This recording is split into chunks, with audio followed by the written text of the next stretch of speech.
Cool. There's no clap anymore. Oh man, that's. Should we just clap for fun? Yeah, We let's should clap just for clap fun. for fun.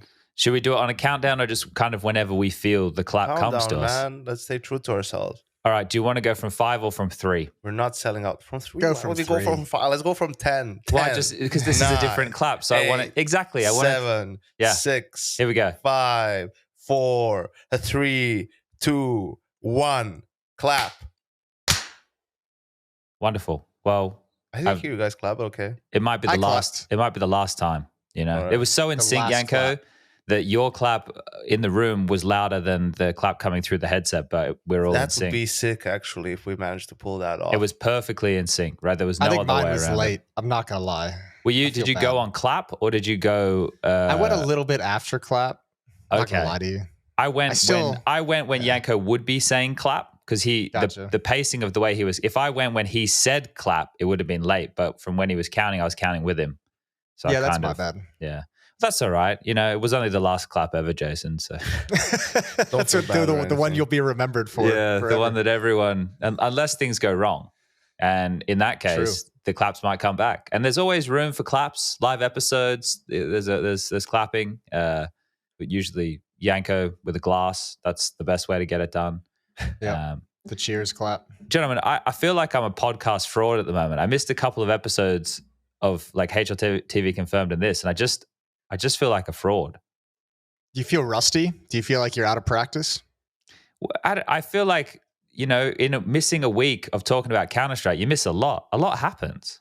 Like a lot of shit's going down, man. Your takes are getting colder and colder. Yeah, I'm just mild these days. I'm like some sloppy porridge, you know? Like it's that you'll eat me if you have to, but so now I guess I'm just I've written here save the gold. So I'll try and leave that for at least more than 2 minutes into the podcast. Does it mention what the gold is? Like what if you forget? No, this isn't gold. This is what I brought to the start of the show, right? This is my bit to start the show. So we tend to have discussions about, like we had the whole wiping scenario with Rush, right? About you know how do you do it, and that's up to each and every person. Now another personal thing, not as personal as wiping your ass, but still something that people don't do publicly, would be the upkeep of your toenails. And I was wondering how you went about the upkeep. Are you manicure scissor individuals or are you toenail clipper individuals? Which type of apparatus are you using to cut your toenails is my question here today to the world. Wow, that is pure solid gold, Chad. Thanks for saying that one for this podcast. We really appreciate that. Yeah. I'm actually so caught off guard by that question. How do you cut your toenails? I do the toenail clippers, but I also don't mind going in. I'd go in for a pedicure once in a while. Okay, so you're a man who goes out and has professionals look after his toenails. Just not every time. I'd say like maybe once every 2 to 3 months. How many of you had 2 to 3 months? Yeah. Okay. Yeah, like special occasion type situation. Usually occasion on like a big event, like before Paris, I'll No one's probably going to go see your fucking feet, Jason. I know, but I get a How do manicure you as know, well, Chad? and when I'm there, I just get the pedicure, you know, because why the Okay. hell not? All right, so Probably- you're doing the whole body pamper session. Exactly. So you're doing Okay. it before vacations, Jason, when you want to wear flip flops and stuff, right? You don't really No, go during it's the winter. It's actually just for Counter-Strike events where it really doesn't matter. Fair enough. I wish I did it for vacation. So Fair where enough. does this come from? Like this urge to do it before a Counter-Strike event? It started, you know, I never used to do it, and then I think it was E-League the first season, the day that we went on the day we did the first TBS television broadcast. I think it was I went out with Sue, and I think it was like her idea to like have people do manicure pedicure. It was like me, Semler, Sue. But doesn't it make sense for Sue, like who's probably going to wear something open-toed?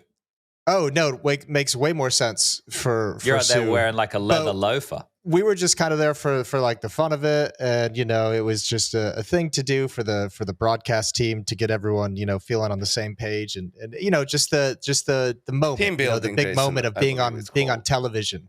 Yeah, team building, and it's just kind of stuck around since there. And then Jane likes to go get mani-pedi every once in a while, and sometimes I'll just hop with her and we'll go take care of business for like half an hour. Okay, and that's a team as well. I know it's a partnership, but it's still at the end of the day. The team effort required. So look, we've gone down a path I didn't think we'd end up down. Jason, can you get me a picture of the apparatus that you'd be using? Because there's multiple variations of toenail clippers. Manicure scissors as well come in the straight variety as well as the curved variety. So there's different varieties of manicure scissors as well, which you can use on your toenails. Man, I just do like the standard like stainless steel. Here we go. Yeah, I need a link, Jason. I need to see what you're dealing with here because there's different versions. I feel like the toenail clippers are a little bit more barbaric, I will say, than the manicure scissors. Yeah, I think if you just look at the two, the clippers, I feel like I could do some damage to a human with the toenail clippers. Yeah, this is what I use as well, just a standard like clipper. Yeah, stainless steel. Interesting. Curved. So this is what I go for. Let me find an image link here. Take a look at this bad boy. So this isn't great because our podcast is audio only. However, maybe we can put the pictures somewhere and we can put a poll up because I know we have the ability to put a poll up on the Spotify podcast, right? Bro, wait, you think you could do more damage with toenail clippers than you can with an actual pair of scissors? They're just little and they're dainty, man. They're not scary, bro.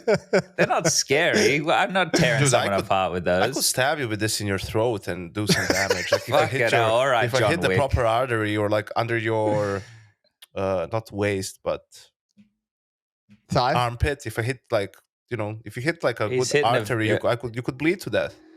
I don't want to bleed to death. What can you do with a toenail? I don't think they don't let you fly with this, do they, Chad? I don't know. I just feel the act of clipping of the toenails is the barbaric part. I'm not talking about which would make a better weapon in fucking combat. I'm just talking about the act of doing your toenails with the clippers. The nails are flying everywhere in my mind. You don't have as much control over the apparatus. There's a lot of elements with the clippers that don't exist with the scissors. Mate, what's up with your toenails? Flying everywhere? Do you know how you solve that, Chad? You let your toenails grow really big so that when you cut them off, even if they fly off somewhere, you'll see them. I can't do that. I can't let them be growing fucking. Yeah, you can't have gargantuan toenails, man. That was a joke, man. I don't want talons. Especially what are we talking you're about always in here? flip-flops. Like I feel like you do it 3 times a week or something. No, that's the thing. You don't have to cut your toenails very often. But I did come into this predicament while I was in Rio. I have misplaced my manicure scissors, which is why this conversation comes up today. So today I was out grabbing a coffee and the sun shines out here in Malta. It's about 21 degrees. So it was like a good excuse to go outside. And on my journeys, I passed a pharmacy, which I knew would sell manicure scissors. So I waltzed on in and I grabbed myself a nice pair of stainless steel manicure scissors to keep my toenails in check.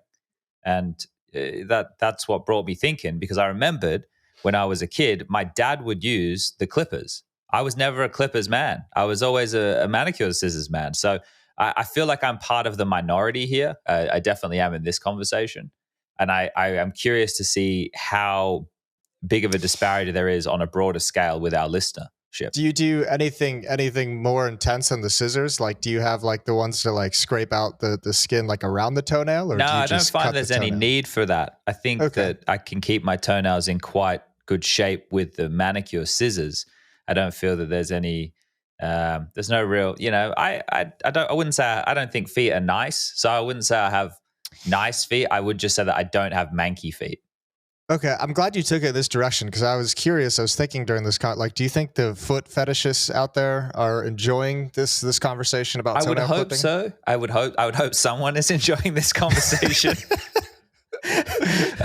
So if it is those who have a foot fetish, that's great. If it's just general people who also are interested in this conversation, because I feel like this is the wipe in the arse scenario all over again. Rush was saying that some people don't know that the other exists. I feel that could be a similar scenario here with the toenails. Yeah. How many manicure scissor users do you know in your life, Jason, who are going after their toes with them, other than me? They're all women and then you, man. Okay, so you think that it's a gender-based thing, Jason? I think the Clippers is just a nice. I think it's quicker. Like I would feel more comfortable. Yeah, but it's my feet. Why the fuck am I? But I think why do I need to be quick? To be honest, man, it's also a really sexist thing. Like if you think about it, right? Because all those salons or whatever, right? Like they're catered to women, of course, because they're the biggest percentage of the clientele. So you probably feel a little bit uncomfortable just going there. If you're a guy, even if it's like you actually enjoy the mani-pedi, right? But do you care about your feet that much, Yanko, that you'd go? I don't. No, I don't. I never went, right? But Jason obviously does. The guy's going 3 to 4. He's going 3 to 4 times a year. There are guys who go, and there's nothing wrong with that. Perfectly fine. You know, you want to take care of yourself that way. I'm all for you. But here's a business idea for you, Chad. Right? What, we start giving pedicures to players? A male mani-pedi studio? No, you open a mani-pedi studio, but like a gentleman's mani-pedi. So you go in, it's all like, imagine like if you went into a barber shop, right? It's all like dark leather. You get a fucking whiskey when you sit down. Smells like whiskey and wood. Yeah, you can even, in Serbia, you can smoke a cigar, while you're doing it. So, Okay, so you want to change the branding. Look, Bernie Mac, make it God like rest more his welcoming soul. for guys, Bernie Mac, God rest his soul, normalized the male mani-pedi. He did it long time ago. Bernie Mac. Bernie Mac. You guys know Bernie Mac? I think he's a comedian. Yeah, he was in Ocean's 11. This guy's dead? Yeah, he's dead, man. He died a long time ago. He's been dead for 15 years? What the fuck? Yeah. Damn, what the fuck? Shit. Actually, crazy story. My girlfriend in college was a cardiac ICU nurse, and she was on the floor taking care of Bernie Mac when he was in the hospital in Chicago. Oh man, that's sad. Yeah, but yeah, so he was all about the mani-pedi, and ever since then, every time I go in, I think of him. Yeah, I give him credit in my mind. I really had no idea that was. It's why if you watch like the Ocean's movies, like there's a bunch of scenes where like he's like leaving, or like in the second one, I think in like Ocean's 12, when Homeboy goes out and like catches all of them. When the bad guy comes back and like kidnaps like some of them and everything like that, they actually catch him. They catch him in the. They catch him in a mani-pedi studio. Homeboy goes back and the bad guy kidnaps a bunch of them. Names. Like, I haven't seen the movie in Christ, dude. What the fuck are you talking about? Well, in the first movie, they steal all of his money. In the second movie, he comes back and he like picks them all up and he basically says, "You guys have like a month to give me all my money back." He goes and finds Bernie Mac at a mani-pedi studio.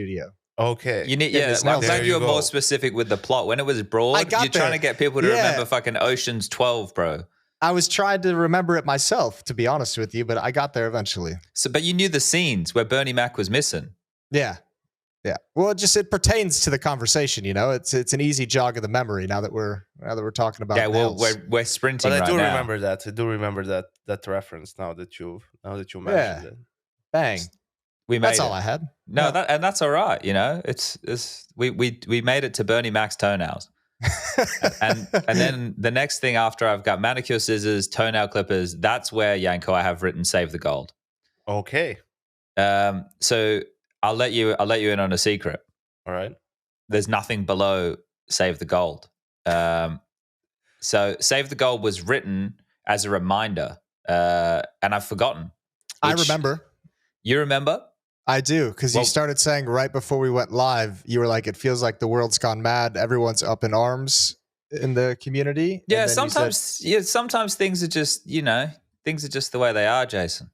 Yeah. Amen. I feel acceptance. Acceptance is sometimes necessary.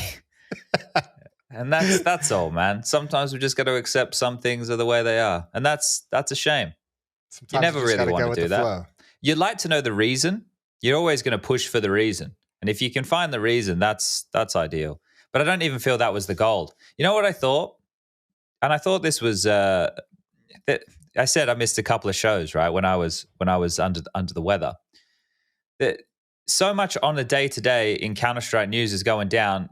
If you want to, you have to be looking at it all the time if you want to digest it live. How many people do you think are doing that?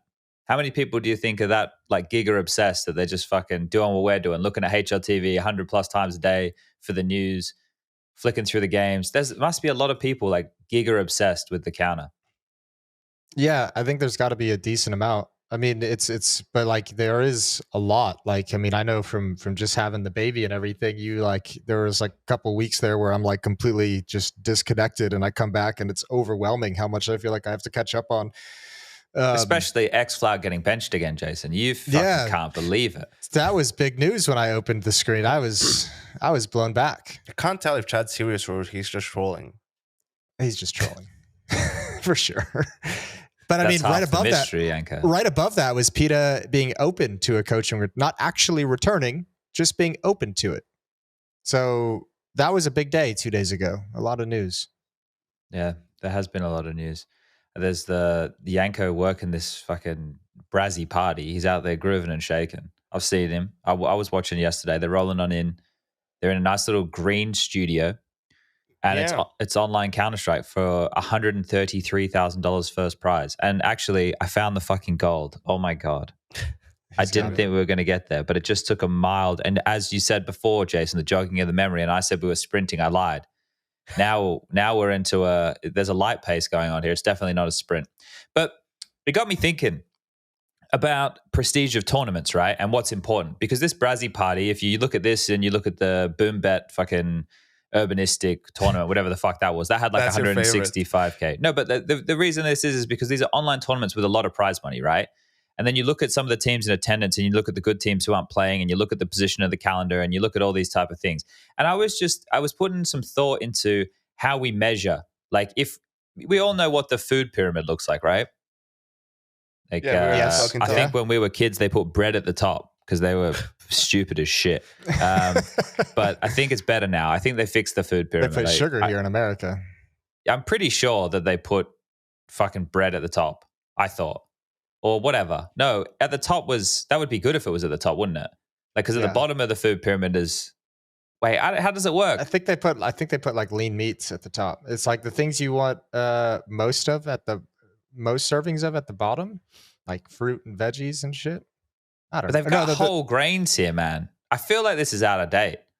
I think we selling bread as good still? I think the entire food pyramid thing got debunked within the last decade. All right, well, fuck the food pyramid, but keep the concept. Hell yeah. All right, keep the concept. But actually, you know what? Fuck the concept as well. Let's just use a pyramid here.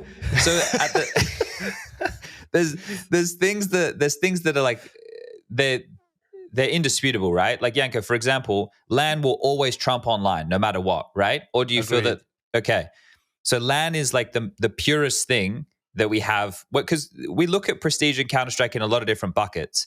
Like, just from a competitor standpoint, the purest way to play against somebody else is on LAN, where you have the same conditions, right? And as many same conditions as can be shared between the two is going to make that matchup even fairer. Same PCs, same monitors, same space, same warm-up time, same room, same potential distractions, right? All of those things need to play in to make that as equal and even as possible. And that's why LAN is like the pure form of how to play Counter-Strike, right? There's also the unknown of online, which puts, the shroud of doubt over it. What is going on? Because we've all played fucking cheaters online in the past. We've all played officials back in the day before the anti-cheats were a bit better, who seem like dodgy cunts. And there's even people today who are playing out there who some of the top pros are suspecting of cheating in like some of these crazy long open qualifiers. In a round of 500, they're playing against a team that, one guy could be a little bit fucking dodgy just because he doesn't give a fuck, right? He's not out there to be a pro player. He's out there to be a cunt. So that's why we value LAN over online. So that's its own little sub box that exists in prestige for Counter-Strike. So that's why things like this Brazzy party and like the Boom Bet thing, even though they have some good teams playing and they have good prize money, the value is low, right? Like and that's just always going to be the case by the stature of being online. Is that a fair surmise? Yeah, that's completely fair. Okay, so then we have the next way, and this is where it's more subjective of the way that we measure the prestige of events, right? So you have the majors, which is like considered our top event no matter what because it's Valve endorsed. And something that is Valve endorsed, aka the game developer, the reason it gets that kind of shtick is, well, the stick is in-game, the in-game promotion that happens with it, and the fact that it feels like our gods, the game developers, are watching in that moment. You know, there's opportunities to liaise with them. They come to some of the majors. It's the biggest event. So that's at the top of the pops. But then after that, things that add into it are obviously prize money, right? The amount of spectators at an event is its own little subgroup. The legacy or prestige of an event. So the legacy of like how many years has it been around, and the prestige of like, is it a hard tournament to win, right? Have other like really good teams won it in the past? And is that something that you want to try and accomplish modern day? So all of those things start to factor in of how we measure it. But this is where it gets weird. Like, at what point would you boys draw the line on people in an arena, like over a certain number, it doesn't add anything more to like the prestige of an event? Like what crowd size? Yeah, like is 4,000 people enough, or is like from a 5,000 people to a 10,000 people a decent enough jump that it makes the event more prestigious, right? Like, have you guys? Because this is only stuff I've just been thinking. This is when I'm flying home and you've got too much time type thoughts. I know personally, I don't factor prize money at all into like any of this, to be honest with you. But like you would if it was 100 million. Yeah. I mean, I think that's a good way to put it. There's a cutoff point, I think, that with prize money where I just don't give a fuck. And to like make prize money part of the equation, it would have to be something pretty mental. Like I didn't even really think about on the prize money for this Brazzy event until we talked about it a little bit yesterday, Chad, at all. I didn't even realize what the prize money was. But that's a key right there, right? Like this, if it didn't have the prize money, then the players probably wouldn't even play online because it's just a shit online tournament then, right? But it's a good online tournament because of the prize money. I would say the crowd, the prize money for the online event, it makes it worthwhile for the players for sure. I would say the crowd thing, probably my cutoff is around 5,000 or 6,000, I guess I'd say. Like where it jumps from like just being like a nice, cool event into like a big spectacle. Yeah, it obviously depends on how they like present it and how it feels in a certain venue. But I mean, my pyramid would go probably more based off like event prestige and history. Like, I mean, you know, I'd have the majors up there at the top, and then right below that would be Katowice, Cologne. Now they have the big crowds along with the history and a prestige, but I think below that would start to get, you know, your Blast Copenhagen, which hasn't yet had the same kind of pedigree. And I don't know, that kind of exists all in a class of its own now that like all the third party operators aren't really there anymore. All the other like independent guys like Starladder aren't running their like, you know, 6,000-7,000 person events over in Ukraine, obviously. Because you say that, right? It got spoken about while Rio was on, and there was a bit of discourse, and obviously this is just on the forums and Reddit and stuff, but you could see that there was some clear confusion on like what IEM Rio was about. And I think this is something that when it used to exist, it was literally just event, right? Like, and different teams would be at different events from week to week. You wouldn't always have the same teams, but you didn't often have like we have right now where people would go home for like 2 weeks or whatever and then go to another event. We would do a lot more of this like chain traveling, especially we would, right? Because for us, we didn't like not qualify for an event. Like what that would mean is we didn't get hired. But back in the day, we were basically doing everything, right? And we were doing like DreamHack Opens and shit as well. So we were doing like a lot of different events. So now with some of these gaps here, fuck, I forgot where I was going with this. Oh, this conversation about Rio and what did it mean? I think it seemed jarring to people because the structure of the calendar isn't like that anymore. So the event felt out of place. But this is the thing. Like, do we really expect the period of time between the RMRs and the major not to have any games of any kind? Like, isn't that the nature of having an open circuit that people can run things and people can choose to play in them if they want? Like, isn't that the whole kind of point of all of it? Yeah, of course. We already have 2 sections of the year that are player breaks. I mean, we're already back to the point, you know, it all comes down to major should be at the end of the season. Simple as that. And the whole conversation of the format should be different. I think I'm now set on the major being 16 teams and the major qualifier is 16 teams, 4 groups of 4 GSL best of 3s, right? And make it not too long one after the other, and probably both have to be in the same country for the sense of the visas, you know, whatever. But yeah, I think it's absolutely fine to have events in between because the way the circuit is now. And yes, majors are the most prestigious and the biggest events, but they're not the only events in the season. Like you see teams like, and we wouldn't want it to be that way anyway, right? Of course not. And you see teams like Bad News Eagles who do good at the majors, and then we don't see them at all. And do we think that they're like a top tier team? No, right? Really. Like you can't be that if you only do two good events, even though they're the biggest ones, right? Like, and sure, they don't have as many opportunities. They're not a partner team, but let's see now they're in Melbourne, right? This DreamHack Challenger thing. So if you do good there, I think you win that. You get a spot in Cologne, right? That's usually how those smaller events go. Let me check that real quick. Yeah, I don't know what Melbourne has to qualify it's a spot for. It might be Pro League. It's a spot at Pro League. League, which for some of these teams would be amazing, right? Whether it's Bad News Eagles, whether it's, I don't know, Ecstatic or Rare Adam, or it'd be huge, right? Yeah. But of course, you need to have events, and I mean, look at Rio, for example, and also it's fine to skip events.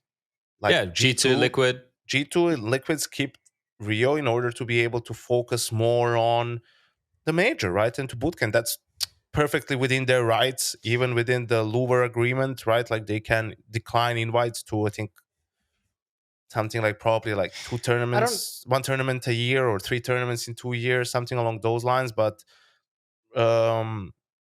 you could hear from a lot of the players in Rio, we're so tired, we're exhausted, we're this, we're that. Well, for different teams, they have different goals. Like someone, I think also FaZe, Navi, Heroic, they could have all done that. The problem I don't think it's that clean though. The problem is as well that I think you have to do that ahead of time. So that was before people knew this was going to be the only major this year. You had and to knowing what your status is as well at the time, right? Because teams are looking for reps. Like it's really clear, like that teams are just playing these tournaments to get their reps in, right? Like you're seeing a lot of that. Like Cloud9 are playing another online event, so are Big. Like why are they signed up to that? Or you know what I mean? Like yeah. Well, for them, they're not going to be at the major. So yeah, but that makes sense now. So how long ago did they book into this? Yeah, but I also think for a tournament like Crazy, they could just pull out later on. What are the consequences going to be for them? Yeah, that's they're never going to invite them again to this tournament. Like I know it's bad faith. It's not good business. But if you're really that concerned about having to play in this tournament, which I don't think is the end of the world, depending on how you approach it. You go back to a similar tournament like this last year, also by Relog Rubet. Cloud9 was in it, FaZe was in it, Furia right before Cologne, right? But FaZe's main goal wasn't to win the tournament. It was to get reps on different maps coming into Cologne, and they played a ton of Overpass, right? And I think it definitely helped them lift the trophy in Cologne, which in turn helped them win the Grand Slam, right? So you look at it from that side of things. If that's your approach, then sure, they lost to Big in the fucking final. They lost to Big 2 times in that tournament, I think, right? Because it was online and whatnot, and Searson was the MVP. What a surprise. But yeah, so I don't think it's the end of the world. Sure, sick. Now you look at a team like Cloud9 who had to go through that major disappointment in the RMRs, right, to another somehow disappointment by finishing top 4 after that, but you're still disappointed in them because of the fashion in which they lost the Vitality game in Rio, and now you have to play yet another tournament. So, I'm sure the energy and the motivation is at an all-time low, but it's still just Counter-Strike, right? Like, you can just run around, do whatever. I mean, their game today, first one is against Sprout. Like they could beat that team with 50% of them trying. And especially Cloud9 online, they're going to be even better. I think we're talking about this like it's super. I don't know. In my mind, it's not nearly this clean. Like the idea clear cut. I mean, yeah. Like I know, like I follow on the line, and I know you guys opposed me on this and have in the past. I fall on the line where I wish. I don't think it works in the current way that the scene is set up, but I wish that we would have no Counter-Strike between the RMRs and the major. I'd love for that to be like a 2-week break where we just get a build up to the major and get a little bit excited about it. I actually come on, Jason, man.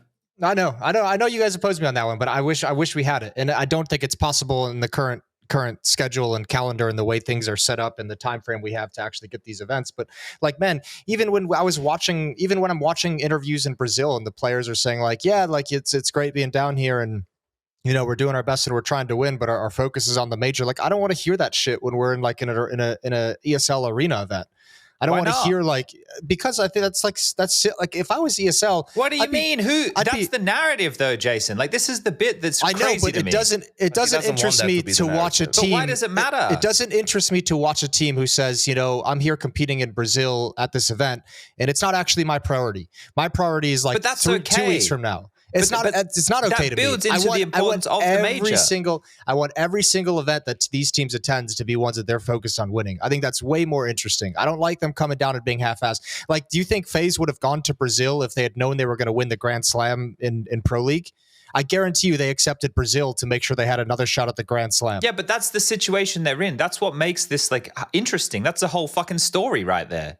Right? Like, literally what you've just said is hard.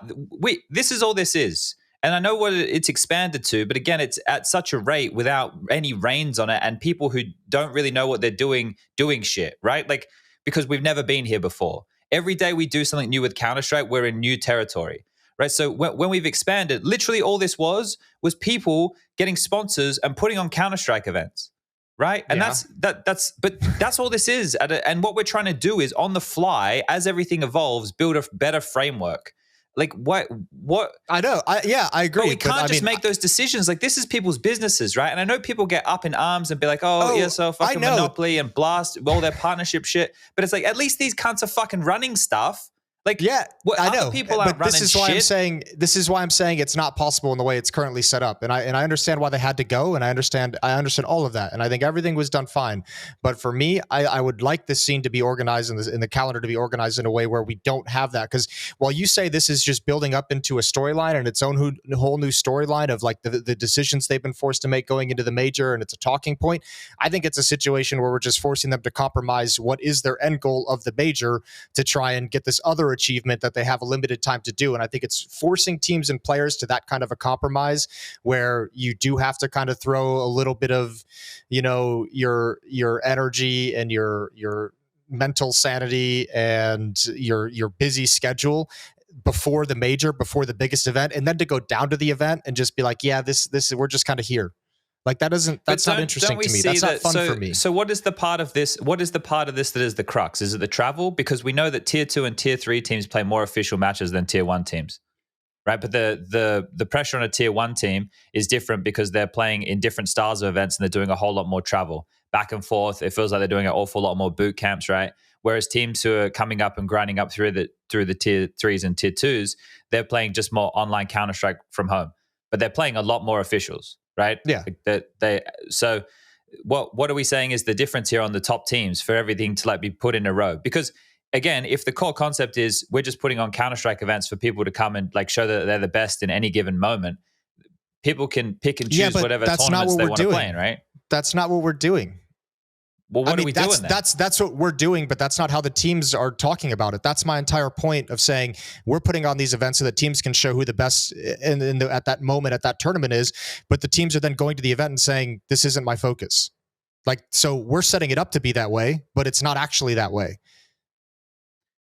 You know what I mean? But that's fine for it to not be there. Like, for example, when you have a team like Cloud9 who's in the event, and that's the only thing they have to play for because they didn't qualify for the major, it makes the Cloud9 game more exciting because a lot more is riding on this. Oh, yeah, no, it works great for Cloud9, but again, like you said, they're not at the major.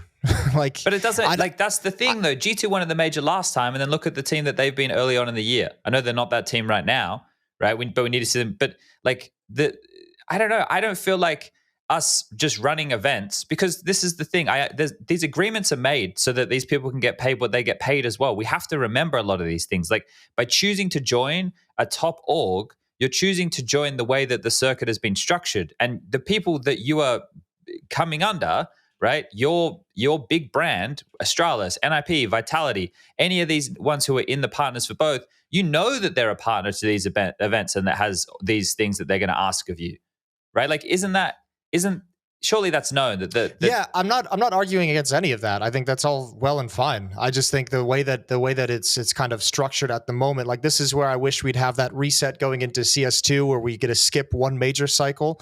And I would wish that we'd come back and just say, Valve be a little bit more organized and say, this is when the major is, 2 weeks before this or a week before this is going to be the RMRs. And we just give a notice to all TOs. We don't want any events that the teams are going to have to travel to in this week off. We already have so much blocked off, man. Like we have in a year. What do you mean we have blocked off? In a year, think about it. We have 2 player breaks, right? So we already have like a month over Christmas and we have a month in the middle of the year. So we're down to 10 months. Then you add the entire major cycle and the RMRs with the open qualifier, closed qualifier shit online. You're looking at, what, 3 months? Yeah, but I'm not arguing to like delete an event. I'm arguing to shift the events. But then there's other. You're saying like things aren't clean cut and stuff. There's so many other factors like when TOs can get venues, right? Like those things play into. Yeah, but you don't need a venue for an RMR. I mean, you don't need like any kind of crazy venue. You can do it in a fucking warehouse. You can do it like we did it in a hotel in Mexico. Like there's places to do an RMR. Yeah, the Brazil stuff to shift that, but I mean, surely we give them a year lead time and we can figure it out. Here's the thing, like Chad, the problem is like the narrative where Chad thinks it's like okay that the things are like that in the tournament because that's like the narrative and like leads into the major and stuff. Like it is what the narrative is, but it's shit that is the narrative, which is what I think Jason's point is, right?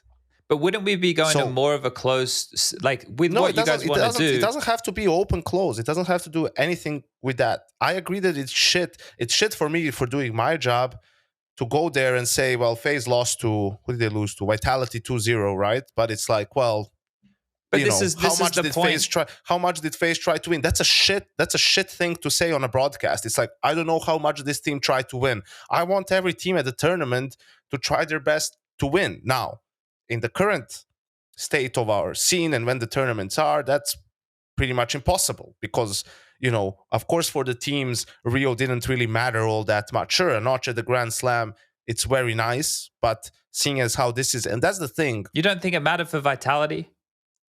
I think it mattered for Vitality. I think it mattered. They didn't think it mattered. Like, if you listen to them talking at the start of the tournament and in interviews, they're like, yeah, like, it's the major. We're focusing on the major, on the major, on the major. I was sitting on the desk saying, these guys should think a little bit about how much it would make them better at the major if they won this tournament, which maybe slowly started coming to them as they were winning and getting into the playoffs. And, I think once they make that comeback against Cloud9 and win that semifinal, then they're really like thinking about, okay, now let's really try and win this thing. Because you could see in the grand final,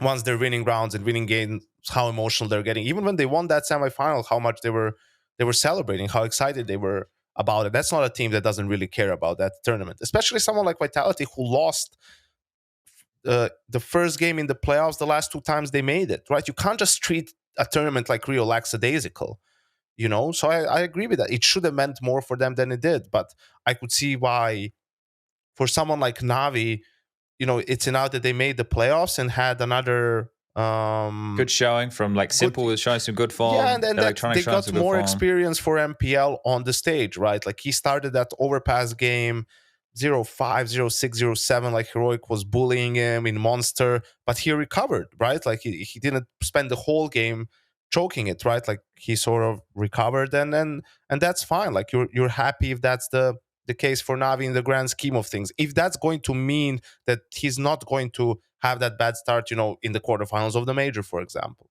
So that's all fun and good, but to have these asterisks next to these different results and say, well, this team was more focused on the major. Well, this team was like exhausted from the last couple of weeks, and the FaZe had to play the last chance qualifier, all of that. You could hear it from Twist, like the guy didn't have appetite. Like it's. I don't want to. You would like to avoid that if possible. Unfortunately, at the moment, it's not really possible. And considering this is the only major this year, of course, you're going to have. It's going to mean a little bit extra, right? Like that's it. But now that's interesting. What's interesting for me off of that, Yanko, is the fact that they're starting boot camp on the 30th, right? So, and they're playing. Obviously, they're playing in the challenger stage. So they're going to start on the 30th, which is Sunday. So according to Twist, if they start on the 3rd, that gives them 1 week. So they have 1 week of land boot camp. I would assume they'd have to travel in on the 6th, right? Saturday the 6th. So they get, just 1 week worth of like hardcore prep to be ready for the RMR starting on the 8th. The Challenger stage starting on the 8th, sorry. So you look at that and you go, okay, so they're exhausted. So they're taking time off right now to kind of reset and just take some time. But that comes to a close really, really soon and is a week enough to get FaZe where they need to be to win. That's like a question I have now. That's like a full-on conversation point. It has to be. There's no choice, right? Like, I mean, you can't. That's the problem. I mean, I personally, when it comes to these like tier 1 teams and tier 1 players, I was always more quality over quantity, right? Like, I've always felt like the players need to have rest after every tournament, a couple of days off just to chill. And I remember after events, you'd come home and you wouldn't even plug your keyboard in for like the first 2 days.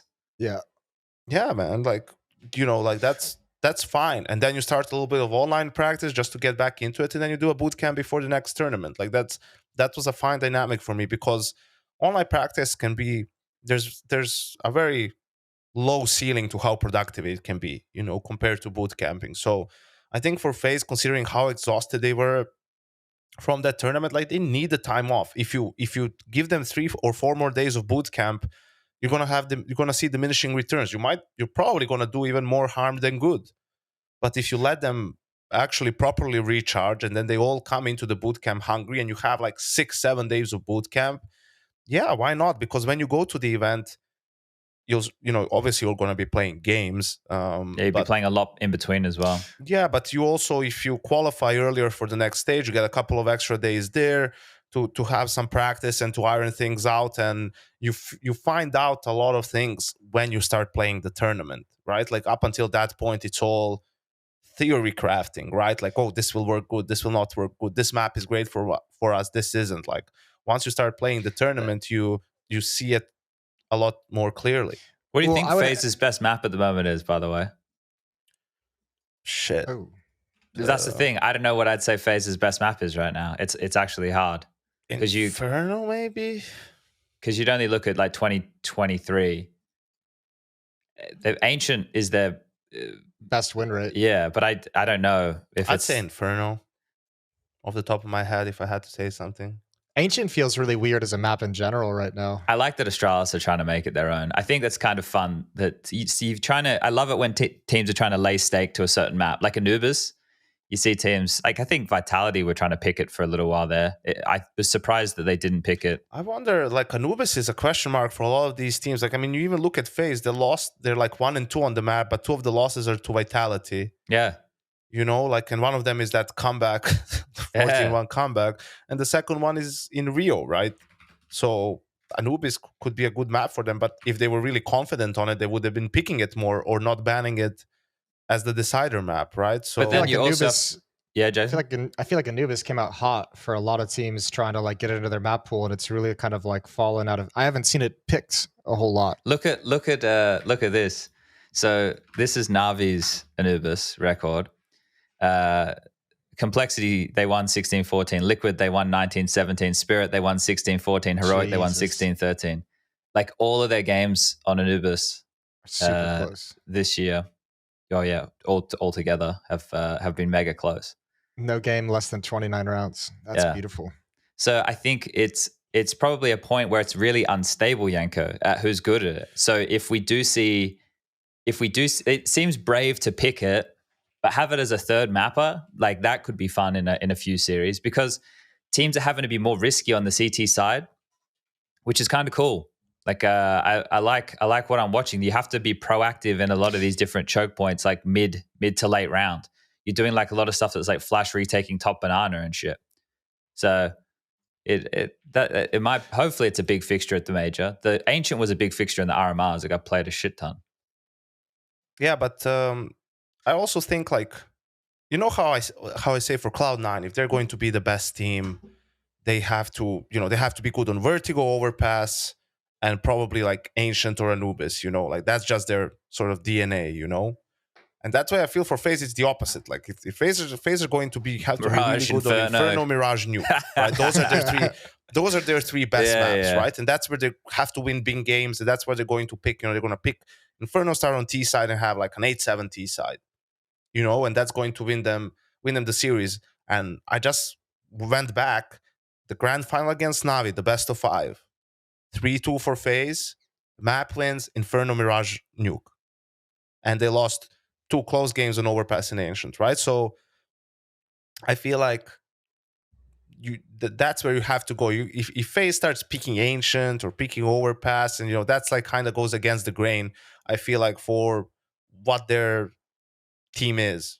Not saying that they're bad. I think they're a good Ancient team, right? But I feel like that should be, people should pick it against them to try and punish, and then they beat them. Or if they can't work around it, that's the decider map, right? I see what you're saying. Yeah, so you think it should be in the middle of their map? Well, I don't know. I guess it depends on when it's coming into play here. Because there's certain teams against Vitality, there's no Ancient in play as well, right? Like this is where the head-to-head gets pretty interesting between some of these teams.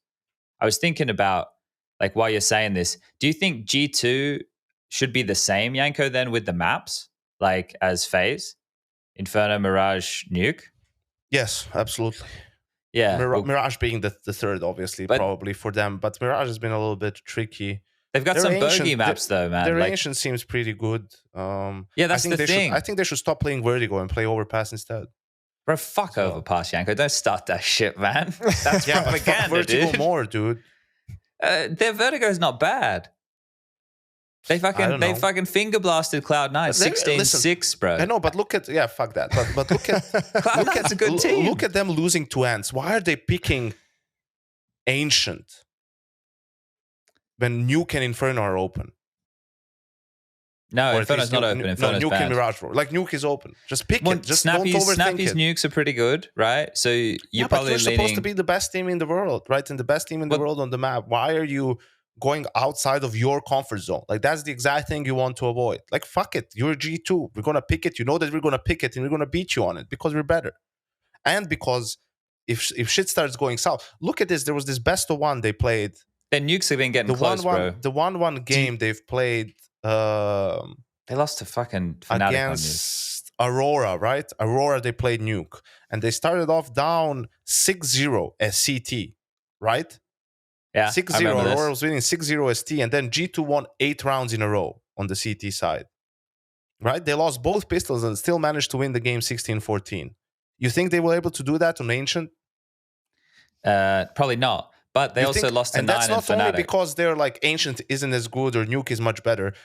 That is because when you're down 6-0 as G2 and Nuke, you're still feeling like this is fucking Nuke.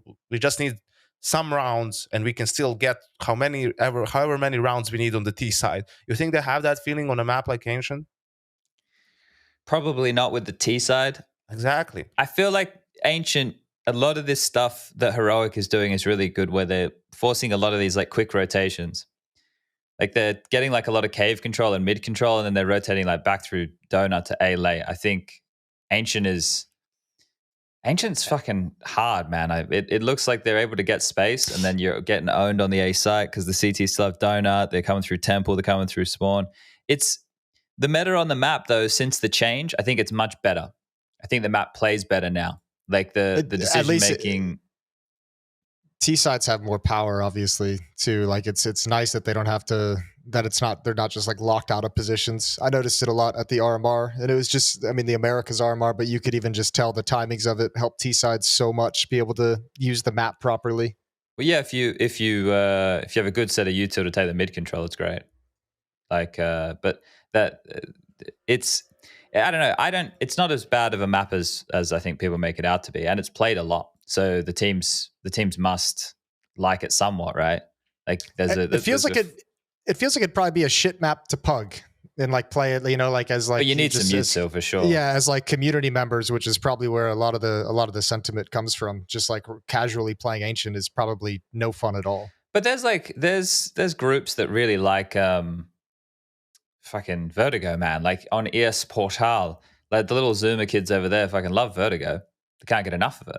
There's like there's these groups. I think the newer players coming through don't necessarily hate the newer maps.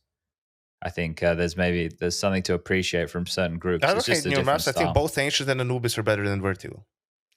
Yeah, there I is do too. just people. And this is also like Anubis is probably going to get an update after the major. You think so? Obviously, well, it is strange, man. Like the way that, you know, if you're CT, you have to do some wild shit to be able to fight for some map control, and it's very tricky, right? Like, What would they change though? Something to do with mid, most likely. I don't know. Yeah, like maybe. Vertigo, when they did the first rounds of changes, it felt like kind of obvious what they needed to kind of adapt and mess around with. When I look at Anubis, I don't see something like blatantly obvious. I think it's also because to begin with, it's a much better map than Vertigo was. Yeah. So the only thing you can say is that thing. It's very difficult for the CTs to fight for some map control, right? It feels like really forced, and you have to use all that much utility that if you go for it and you don't get like a kill for it, it's not worth it. Like, you know, the T's have the advantage from that. If they can set up a strong default on the T side to cover the aggressive plays. But what if this, Yanko? If B, because B seems quite easy to lose as a CT. It feels like there's lots of ways that you can get like pushed out of position. You have to fall back, and you normally have to cheat like a third man across. So you're in like a 3-1-1 type setup here for hits coming. Like you're going to lose the sight with how strong some of the hits can be. So let's imagine that B was easier to hold. So you didn't need to cheat as many players across. That means you could have more elements helping middle. Do you think that would help with the problem? Because like basically the T's can just wait out your early util, and they're going to take that and pressure you into like a 3-2 split in the current meta. Like the CTs, you have to turtle up, right? So and then it's really easy for them just to split you from either side. So I feel if you make B easier to hold, is like if you're playing A on Inferno and you have two guys in sight and one guy in pit, and they're just splitting A on you, right? Like that's very hard to hold. But or if you're a top side on nuke and they're coming from heaven and heart and main, like, yes, exactly. Yeah, you're suffocated. But I think the problem is not only that; it's even with two guys mid, it's not easy to hold. Like you don't have that many spots where you can stand. Like you need more options. Yeah, it feels like it. Well, it's like it feels like you have to like be a little bit aggressive, because like if you get caught in that no man's land, and especially with like utility towards like B and A con, like you can get locked out of mid defense real easy. What if the rotation through spawn to A was quicker? Like instead of having to run around the beach. Overpass? Well, instead of having to run around the beach, like you would just stay on that upper level and run like straight through that wall. So you could like take out that whole thick section of the wall in CT spawn instead of having to cut off like maybe like 4 seconds or something like that, 5 seconds. Yeah, I'm curious how that would, or if that would play out. That'd be interesting. Well, I don't know. I think Anubis is just. I'd like to avoid the overpass problem where the rotations for the CTs between the two sides are so quick, but for the Ts they're so long.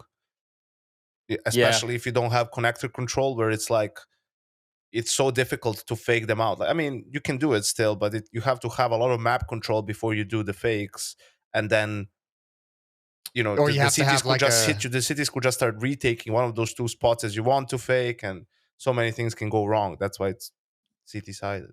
Or you have to have like a lurker there in position already to like begin taking it over, like with like a one-man play.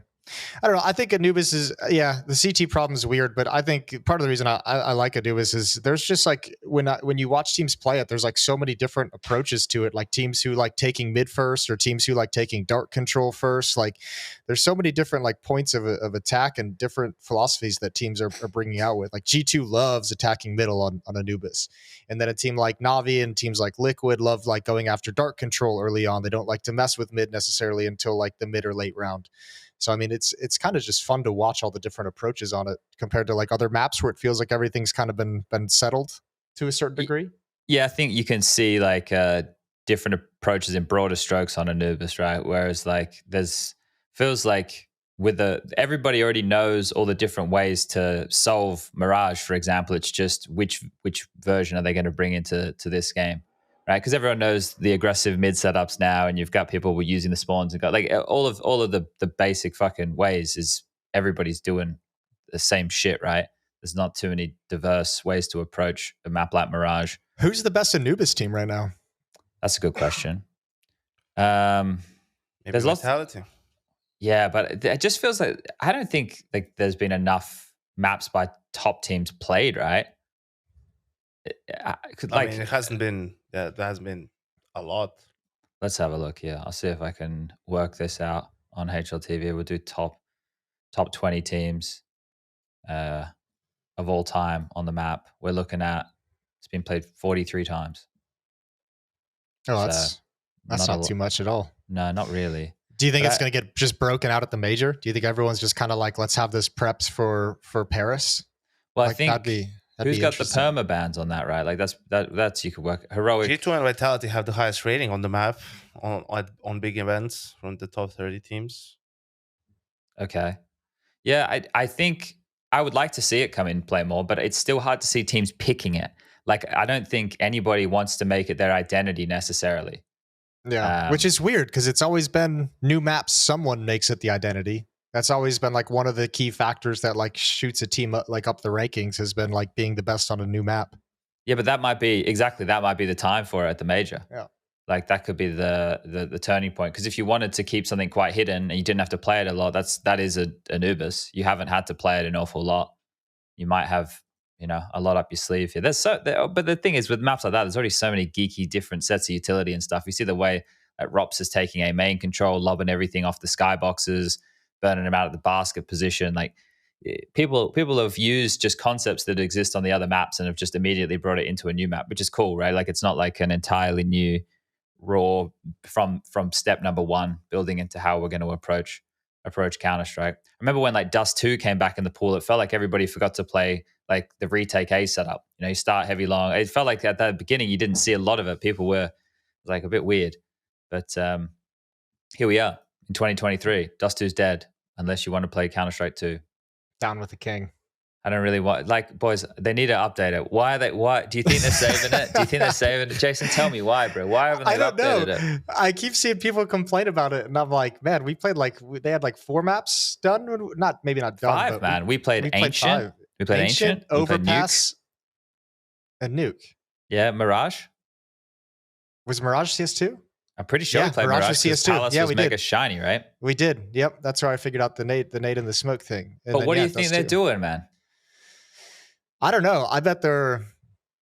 I don't know, dude. It's fucking Valve. How can you tell? The problem is also like it gets pretty dull after a while to play it. Yeah. Just to play one map, and also with limited access, you get matched against sometimes much weaker opponents where you're just stomping them so hard that you're not even having fun. They can't even put up a fight. So hopefully, I guess after the major, but I can't even say what is there so much to do about the major for them on the dev side? Isn't it that all like sort of same old? Just the stickers, right? Like someone has to be worrying about that stuff, and like the pick'ems and that kind of shit. I wonder if they've just gotten like so much feedback or so many bugs that they're just kind of fixing the game before going to the next level. Or I mean, yeah, but that's what I'm thinking, right?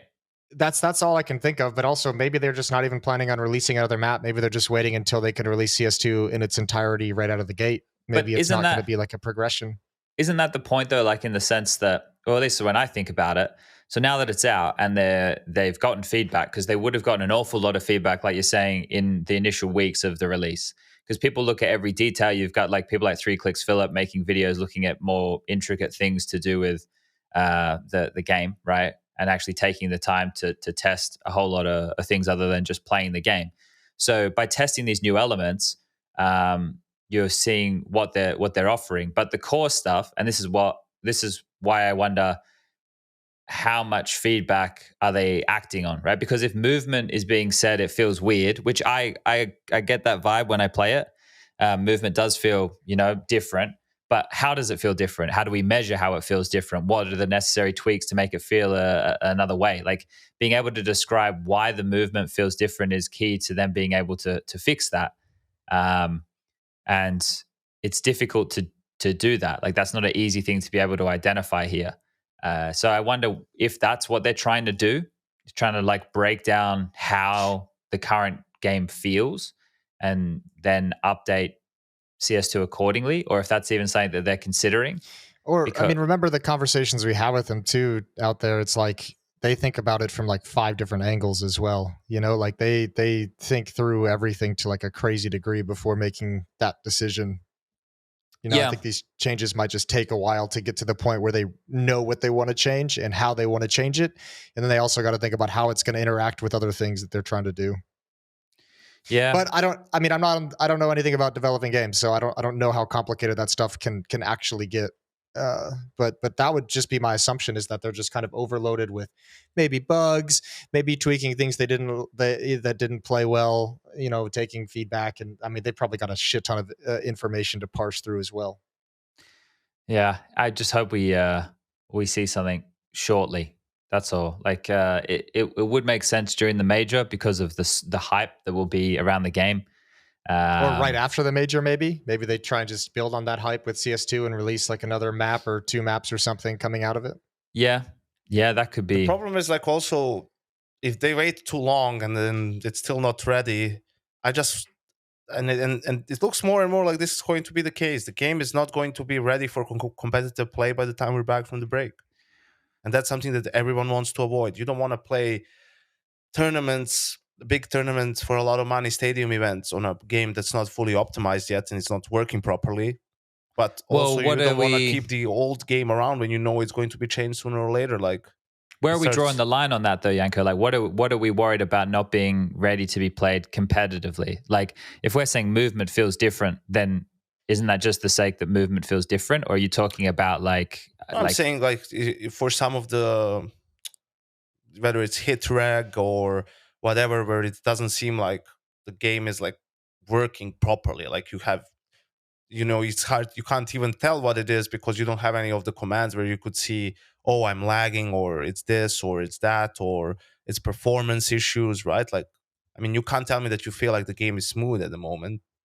No, but I wonder what causes that, right? Like, is it the server, or are we? Yeah, I mean, at the end of the day, we don't have to know as long as it's fixed. I don't really care what causes it, right? Like, and I'm not talking about things that are features. You know, okay, they want to make the movement different.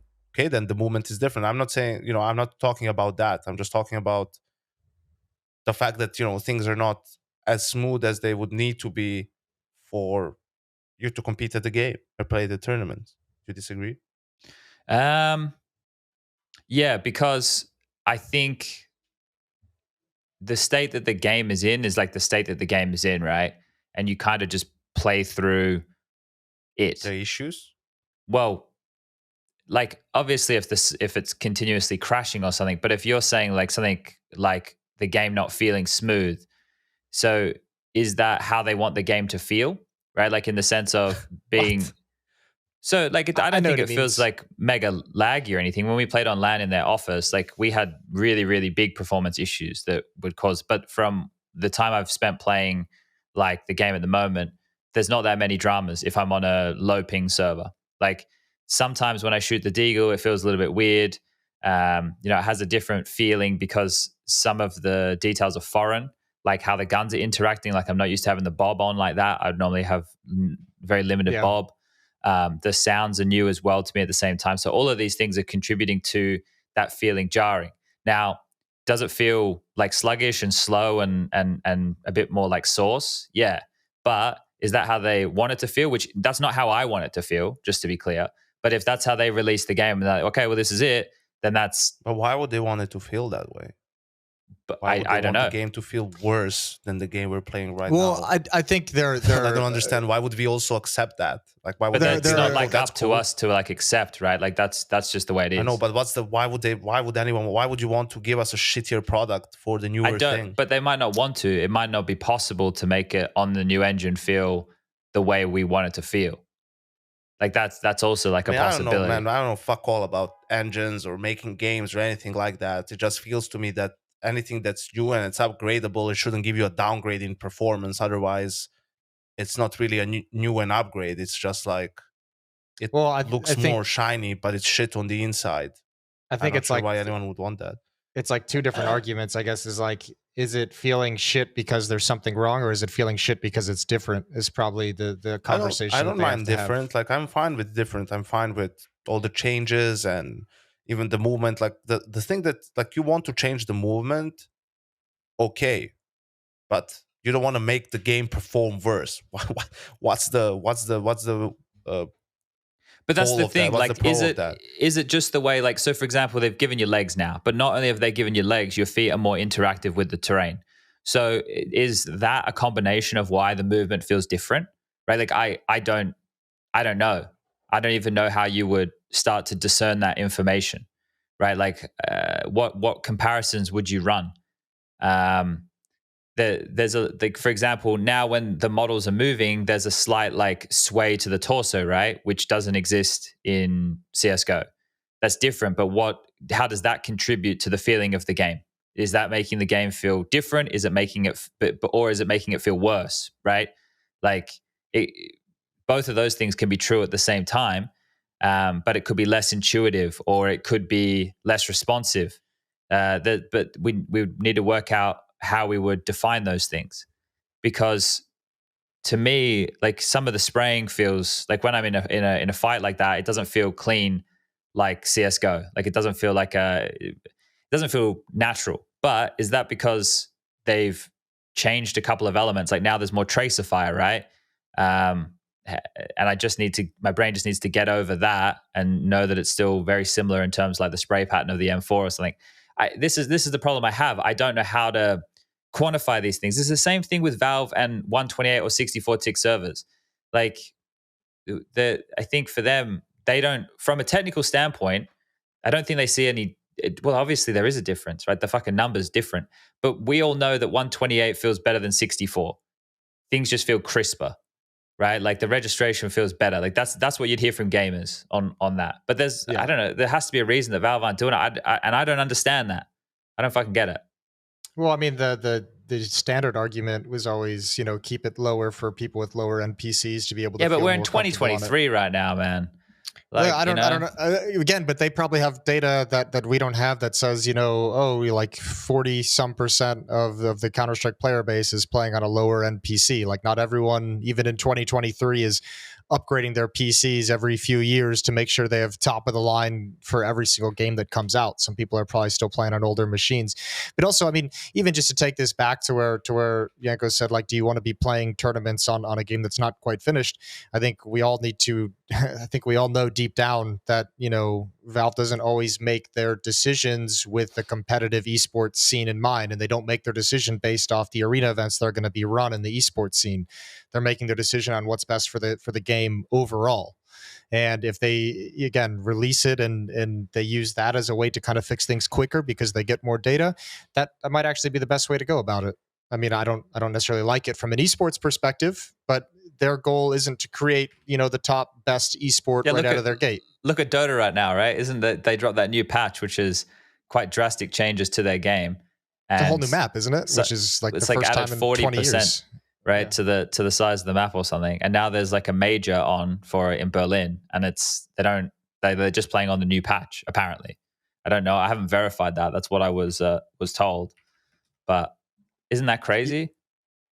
Yeah, but again, that's a decision that's not made. The esports scene is such a small slice of the pie at the end of the day that it's not going to drive all the decisions. But they don't have like a beta client to roll back for something like that. Like, we've been fortunate enough that with updates and stuff that have come through for the last couple of years, at least we have that. I don't imagine we'll have that though. Well, maybe I'm wrong. Maybe we will have that, but I don't think we'd have that to go back to CS:GO. That's what I was thinking. It doesn't seem like it would be reasonable, does it? It feels like we just have that migration process go on pretty quickly. But they said summer, right?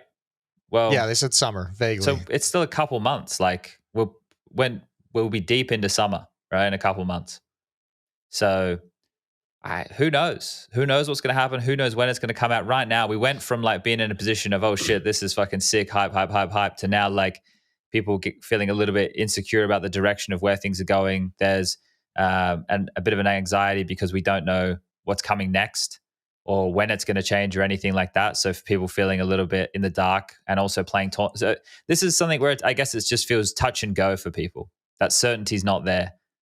But I don't know. The certainty for me is competitive Counter-Strike just fucking got a big leg up, lads. Yeah, I mean, at this point, it's like everyone, we never went anywhere, but we're back. Everyone just chill. All eyes on the major, and then we take it from there. Yeah, because there's more conversation around Counter-Strike right now, so the major will be good for that. Think it'll be good to show what we have right now, and hopefully we get that carried through, and with some very tactful updates. Like that's what I'm hoping for, at least. But I think I would be in more of the optimistic camp. There's probably different camps out there. I don't know. I think that the game will be ready to go by the time we need it. I don't think it's that far off. But No, I guess I don't, Yanko, you feel differently About what? the game being ready for release. I don't think it's like super far off. It's just I know the players would be unhappy with the state where it is now. They would complain. Yeah, I don't imagine it'll get released as it is now. I think. I mean, I'm hoping not. I don't expect it to be, but there's not too much time from when the major is over, to when the second half of the season starts. It's 2 months, or actually a little bit less than 2 months. So, I'm just hoping that behind the scenes a lot is being done, and that just we don't know about it, and it hasn't been updated yet or shown to us or whatever. But for me personally, I just like to get it over with and just make the second half of the season CS2, however unoptimized it might be still or bad. Fuck it, let's just cut the cord. We do it live, baby. Yeah, I guess just the timeline is coming quicker than. So you are hoping that by the time that the player break begins, that's roughly at the point we have the migration. Yeah, like the second season is on CS2. That's it. Screw it. Yeah. Okay. Well, this is the thing. Like, with all the feedback that they've probably been able to get, it'll give them a lot of things to work on. And now, what's it been? How long ago was the game released? When was CS2 beta dropped? Thank you, internet.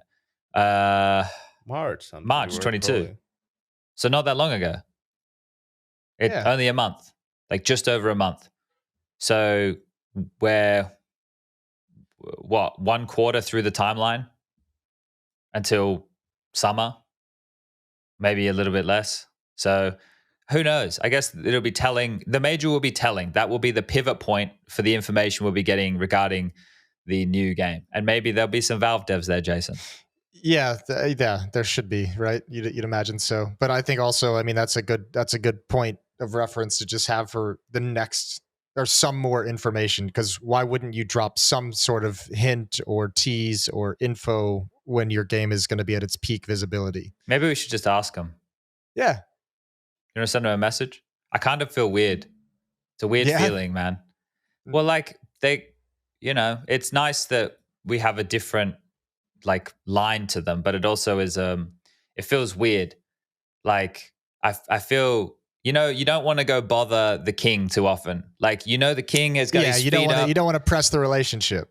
Yeah, he's got eating the grapes. He's having a good old time, and I don't want to be going to the king's got shit to do, bro. You know what I mean? The king, got grapes to eat, apparently. King don't need to be talking to the fucking peasants. He doesn't need to be talking to me. He don't need to be, I don't need any of that action. You just want a couple scraps here and there, like when you're done, maybe the last 4 or 5 grapes on that vine, toss them down to the bottom. Yeah, that's exactly. So, yeah. Maybe, but we got to be more. Maybe we got to be more proactive, because sometimes the peasants, Jason, can become the jester. Maybe if we went and we juggled a bit more, and we cracked a couple did a little dance. Yeah, maybe that's the thing. We're not putting ourselves out there enough. And maybe the king's lonely. Maybe the king is looking for some friends or some entertainment. We've put the king on a pedestal. Well, the king's always going to be on a pedestal as the king. Yeah, I mean, I have to imagine they're going to be there for the last major. You'd have to send some representatives. It's in Paris as well. It's a nice location. What do you feel about the riots right now in Paris, though, Jason? Come on now, man. Oh yeah, it is a little bit crazy out there. I'm intrigued.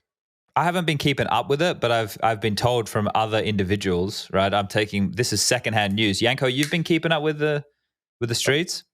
A little bit, yeah. I saw that they're taking turns getting into BlackRock's building, then the Paris Stock Exchange. They're lighting shit on fire. French are really good at fucking protesting, man. Like they have a very strong protesting culture, I guess, and the unions are really strong. That's why there's so much pushback every time there's something being changed to their detriment. Do they have a king? No. See, that's why we They're ain't a republic. Not anymore. We've watched They used Chad, to. the French Revolution, man. The video, don't you remember? Video about the French Revolution. The French king had a rough end. Oversimplified videos, you know. It's like, I wasn't there for that, man. You keep bringing me into this. I wasn't there. You weren't? No, I missed you guys wanted to show me the short video of the fucking. Yeah, okay, yeah. But it wasn't How there, have man. times changed that you guys are watching like French Revolution videos? We're getting nowadays? educated, Jason. Okay. You know, we want to make sure we're We're learning trying something. to learn things, you know. It's this channel on YouTube, oversimplified. He does it in a very like Simplified way. yes, but also interesting, the animations and everything, and in a funny way. So you're having a laugh and you're learning something along the way. Overly Oh. simplified. That's nice. Oversimplified. Oh, okay. Fair enough. I might check that out. Maybe you should, Jason. You sure? There's a lot of good topics in there. There's the pig wars. Do they have something on the Great Emu Wars? That's what I want to know. Yes, there is. Hell yes. There's a video Hell on the yes. Great Emu War. Now we're talking, Chad. Pig war was the one that almost happened between Canada and the US. I didn't Guys, know about that one. Animals they're literally beasts, you know? Like they're out there to fuck stuff up. And they have that primal instinct, you know? Us humans, we look at it and we think, you know, that's a nice animal, but the animal doesn't look at us and think we're a nice human. Well, they're ready to fight. They're ready to disco. And our human nature, you know, that got the better of us. Now we don't trust any animals, Jason. We don't trust any of them besides dogs. You can't trust it. Yeah, except dogs. Dogs. People have cats, but they don't trust their cat. They like their cat. They will happily spend time with it, but they know their cat's a little bit sus. Yeah, the cat has its own thing going on in its head. I confused, like when you guys were talking about the food pyramid, I even said something like, yeah, we're at the top of it, because I confused that with the food chain. And I understand how that may sound to people. It's like, is this guy fucking cannibal or what? Yanko Lecter. Ready to fucking... But no, it's like the food chain is what I was trying to reference. And we're in the motherfucking top. But that was the gold I was saving. And I feel I derailed us early with that. But long story short, Jason was saying that he thinks the history of an event is more important than the prize money. Is that true, Jason? Yeah, like the history that's built up and the prestige. Like I value events more based off like the prestige that you get. Like I like Cologne. We always kind of refer to it as like the third major, right? Because everyone wants to fucking win Cologne because it's just been such a massive mainstay. It's like the gold standard of Counter-Strike events. You know, without the majors, that is like kind of the top dog. Probably even more so than Katowice. So like. That's kind of where I value it. I think Blast is starting to get there a little bit with Copenhagen, not quite to Cologne level. I feel it's different crowds, don't you? Yeah, for sure. It's more family in Denmark. The environment is way different. Yeah, and I feel like it's more party in Cologne. Yeah, Cologne's crazy. Cologne is like anytime that anyone tells me like they want to go to a Counter-Strike event, they haven't been to one, I'm like, find a way to get to Cologne. That's like the iconic event that you should go to really experience what esports can be firsthand and what Counter-Strike. It's got more of a festival vibe. Yep, it's crazy. Which is kind of nice. Cologne for me is like the gold standard for events outside the major, but yeah, like I mean, I think that's kind of like what we should be aiming to build up in the Counter-Strike and esports scene is events like that. Like, you know, when you talk about wait, events like that. How many of those events do you think we can sustain? No, not like events like that in terms of like it's like meaning within the scene. Not so much like not every event is going to be like a 15,000 person arena party event, but like we should be aiming, mean events with history? Yeah, like we should be building up events so that players want to win the event. Like I don't want to think about prize pool. Essentially is like what I'm getting at. Like I don't want to be thinking about like, oh, this is like a $1.5 million event. Like I don't care about the prize money when it comes to that. You're looking for the accomplishment of the status. Yeah. Like, I think that was like the cool storyline of Katowice as well, with Kerrigan winning it, was like, this has eluded him his entire career, this kind of a prestigious event that he's never been able to get. He's been in the finals X amount of times, Nico as well, when they were going head to head, and it's like, who's going to win it? That's what made that Katowice final between FaZe and G2 last year so interesting to me, was that like that was like a little piece of the resume that both of these iconic players don't have and are battling for. It's not like whoever wins this is going to win the prize money, or whoever wins this is going to win in front of 8,000 people. It's they haven't had this story accomplished yet in their career. Chad, how much money do you get for winning Wimbledon? I don't know. How much money do you get for winning the NBA championship? No idea. I don't know, but don't they get those cool rings? How much do you get for winning like the Masters in golf? I don't even know. Probably a couple It's million, a lot, right? though. So Yeah. like it's not like, you don't, that's not the focus of those events, but they are the pinnacle events of their sports. But really, our right? industry So is a little that's- bit different, don't you think? I agree that it's different, but Cologne is Cologne not because it has a 1 million prize pool compared to the 250K of like, your Rio, your Dallas and whatnot, right? It's that because it's an arena with a lot of people. It's an incredible atmosphere when you play there. It's a tournament that I guess, the fact that it used to be a major a couple of times maybe adds to it a little bit, but also Well, that was the whole goal of the majors early on, wasn't it? To like help establish these events. Yeah, I guess, yeah. and also the Katowice thing. I mean, it's a similar situation. The thing with these two events, now they've been around for so long that there's tradition to them. So we do get this cool storyline. Oh, Nico has been in like 4 finals and 3 finals and lost. Now can he win it like this time around? And so on and so on. And sure, there's a lot of different events around the world, and we've had different events from even different TOs that are like really big, also in a big stadium. But it's still like the way it's also easier for ESL when they come to Cologne for the 10th time or Katowice for the 10th time. There's not going to be any hiccups, right? Like they're on home turf. At that point, everything's running smoothly. Everything's great. And I think that's so cool. And I think, right behind them at this moment is the Royal Arena event for Blast. I think for me, the reason why it's not on the same level is because it has 8 teams instead of 16 teams. And it's a much shorter tournament. Probably that's like the main reason why I wouldn't put it on the same pedestal. But yeah, with and their also format, the way you it's get never there going to is have, exactly. The way you get there, it's also much more closed, the tournament itself. So not as many teams get the opportunity. But in terms of like the atmosphere in the arena, the production, the stage, like I think you're having a great experience there as a player and as a fan, Yeah. And that's what you're trying to achieve. So I think those are the things that make it more prestigious. If now Cologne was 3 million next year, would it mean more to the players to win it? A little bit, but not a lot. Yeah, 3 million is a huge jump as well in terms of prize money. Which people already want to win it, right? Because it also helps contribute to the Grand Slam. So like it has reasons. And to bring another point that we talked about earlier, full circle is within like the pro tour and like from the outside perspective, going into Katowice and Cologne that teams are all like their season and the months leading up to that is all geared towards winning those events. Like that team, that event is one that teams mark on their calendar. Like, we might have had some roster changes, but we're making them. We're making that at a time in the year to where we can be prepared to actually battle for Cologne and Katowice. It's not like coming in there and it being kind of like an event that they just like are looking past as preparation. That's an event that everyone aims to win, and I think that kind of a vibe around it lends itself to that legend, to that story, and that pedigree is everyone's trying to win it at all times, every single year. This is important what we're saying here, right? Because we're essentially establishing that the events with the importance in a calendar year, right? The other stuff is, let's call a spade, right? It has its place for different teams in their progression, because Counter-Strike rosters are not all created equal. They're not all created at the same time.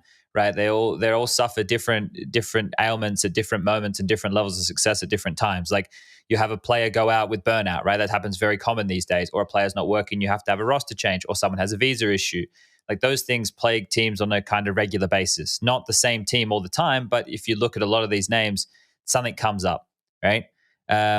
Also, in terms of like what they have available to them and their progress, all of these things are going to be different as well. So, gentlemen, I wanted to ask this question: how many teams at an event can be partnered before it seems too incestuous? Because, I'm saying like what we can have as a blanket rule. Because I was thinking about it. If 50% of an event is non-partnered teams, that feels like a decent field of competition, right? Like these partner teams are essentially being tested by these non-partner teams that can qualify in a bunch of different ways. That's something that can be discussed. But at any given tournament, like, do you think that would add the level of competition, right? Without the whole incest of the invites, and make it seem like it's more enticing, like because you have the big names there, but you also have other names that aren't always there getting the teams like Nine, for example. So for me, if 50% of the teams at these ESL and Blast events were non-partnered, I feel like that's not a bad compromise. Well, where does that compromise kind of? Well, I guess the next question would be events like Katowice and Cologne that have like the play-in for the non-partner teams, essentially. Well, it's not. Where do you, like there's world ranking and stuff for the Cologne, and you have to win events to get there, right? So like I was looking at Rio. If you look at Rio, of the way that the teams got there, the ones that got there by being a partner team, right? FaZe, Vitality, Mouse, Na'Vi, Fnatic, and NIP. So the way that the other teams got there, Heroic from the ESL World Rankings, Cloud9 from the ESL World Rankings, Furia were invited, OG from the ESL World Rankings, Big from the Europe Closed Qualifier, MIBR from the NA Closed Qualifier, Mongols from Asia, Imperial were a replacement team, Nine were from a European Closed Qualifier, and 9Z were from South America Closed Qualifier. So that's how the teams got there. So less than half the field were partner teams there. I think you're always going to have less than half the teams were partner teams. Yeah. Is that what you just said? Yeah. Okay. Only like 1, 2, 3, 4, 5, 6 got there by being partner teams. The rest had some form of qualification check mark, either a world ranking or a like qualifier event. So 6 out of 16. Okay. So my point here is like if 50% or more were non-partner teams, right? Like that, but you can still have the partner teams there to get the names there. But as long as the field is split evenly so that non-partner teams still have a chance to get the win, I feel like if you did that, it would have a positive, it would do two things. It would make these events feel more relevant, right? Like this is mainly the Blast stuff, right? But it made the events feel more like relevant and competitive. And second of all, it means that the Valve rankings might not seem as skewed, because I know some people have some hesitations. Like, because one of my suggestions at the moment would be to use the Valve rankings if we had better upkeep, right? To see the teams going into the major and see the teams going into the RMR, so we don't have to have like an outdated thing. Like we'd have a ranking that's updated regularly, which keeps its finger on the pulse of Counter-Strike tournaments across the globe, and it would seed people accordingly, right? And we could use that more relevant and recent data. And one of the reasons people don't like that is because they think that the partner teams are going to get more advantages. But if you have 50% of the field at these events, that feels like a good compromise where non-partner teams can really shake up the status quo and fuck up the partner team shit. And then the ranking feels like it would have less of a reason to push back because of the partner teams getting a crazy big advantage. At least in my mind, that would be a fair compromise. And that could fix one of the issues we have with the major circuits, which is, I know, Yanko, you don't love the seeding. Like that to me feels like it would be a pretty good way to solve that issue. Yeah, but I think I was looking at, for example, Cologne last year, the teams that were at the main event, the teams that were at the play-in, how they got there, and I mean the one team, the partner team that didn't make it into the event, for example, were Big out of the play-in and like Complexity. Like that was it. The other teams that had to qualify, they managed to get there, and then you have some of the good teams that were in partners. I think Ents, or maybe Ents are, but not with Blast. I think Ents are partner. Ents are on the leader. Ents are on the like leader. Cloud9 was there through the just road to Cologne. Like a lot of these teams, it's just points. But sure, you argue that because they're partner teams, and for example, they're in Pro League, they will get some more points than some of the other teams, so that will help them. My point was going to be, even if you make less spots for partner teams, partner teams are the best teams in the world. It's not like you have,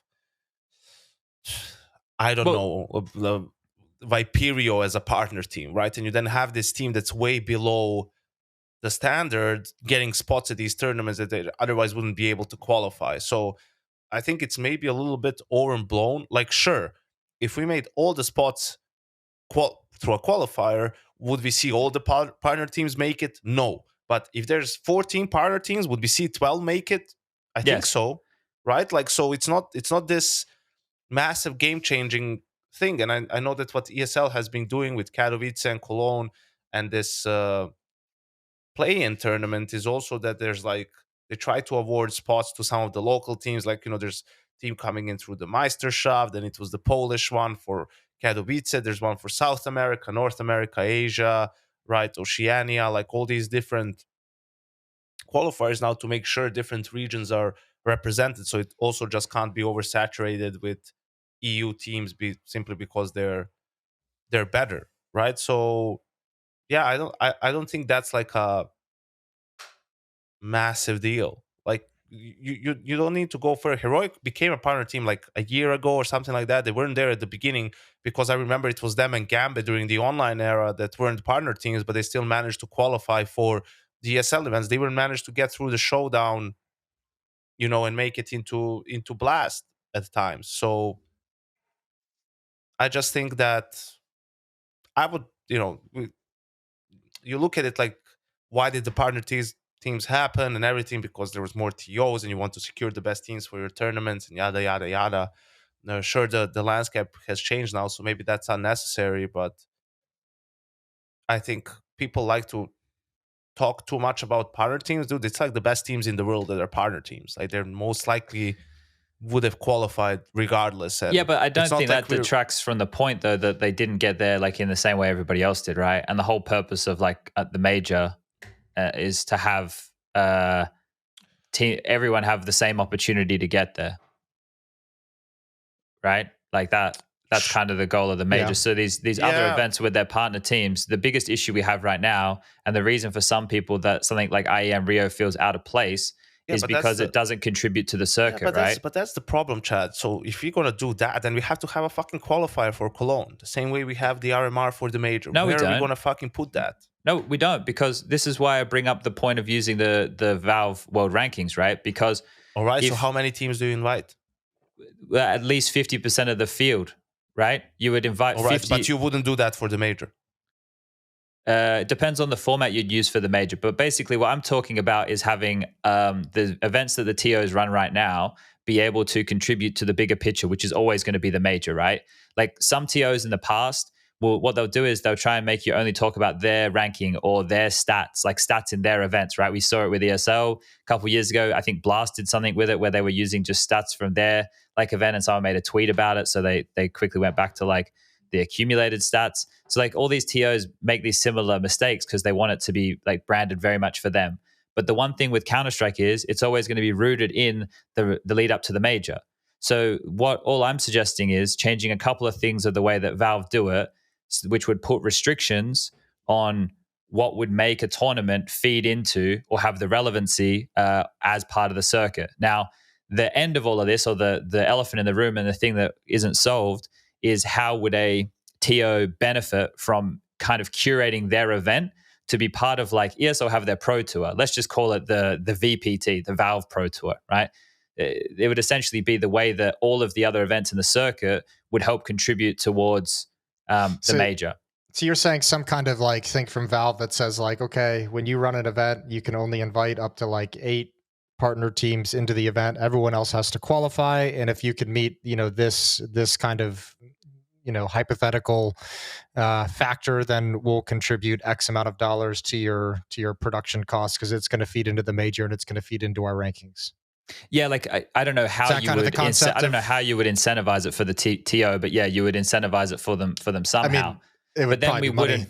Then with but then with what you were saying, Jason, about there being nothing like disrupting the RMRs and then into the major, you'd have a better leg to stand on for that, because like what you would do is the last event 2 weeks before the RMRs would be the cutoff for however teams qualify for the RMR. right? So like all the other events, whether it was online, LAN, however, like how would have to have different criteria of how it would play into the world rankings. However, though, that criteria kind of gets calculated.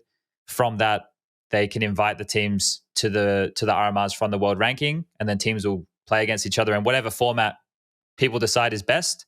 And then from that, whatever the amount, whether it's 16 like Yanko wants, whether it's 24 like it is right now, teams from that will qualify for the major itself. And then we run the major itself, and then it's the end of the season, and we go into the player break, and we have a couple of weeks, and then it all kicks off again after that. And I think that'd be sick in a sense that like you could, kind of what we've always wanted to see Valve do is like just release every year an esports case. And 50% of the proceeds that goes to the TOs running events. But we know how much money that is, right? So like this is maybe not 50%, but yeah. But this is one of the problems. It would have to be something slightly different than a case or whatever, because you think about how much money the cases is making for them on a monthly basis. If they were to start doing that for TOs, like I don't know if they would be willing to be handing over that much money, and would that start to get oversaturated depending on how many of those events there were? So there would need to be some incentive, but I think something like that is too big of an investment from Valve. But I agree that it needs to be something. But the long story short, like everything can make sense in this.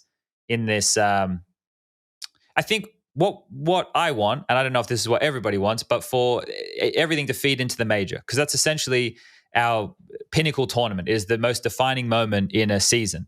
So to have that at the end of the season, meaning and having all other tournaments in the ecosystem contribute by some, I think that's always going to be fair impossible. criteria. Yeah, but that's the thing, because what it would mean is like for ESL and stuff, well, their branding's not too bad because normally it's just named after a city. But Blast have their like group stage, they have their spring final, or they have the showdown, they have the spring final, they have the world final. Those things would seem like a little bit odd named like that, and I don't know if you would be able to run that structure and meet Valve's criteria. They would have to become more like tour stop events, right? But remember, because I remember what they used to try and do.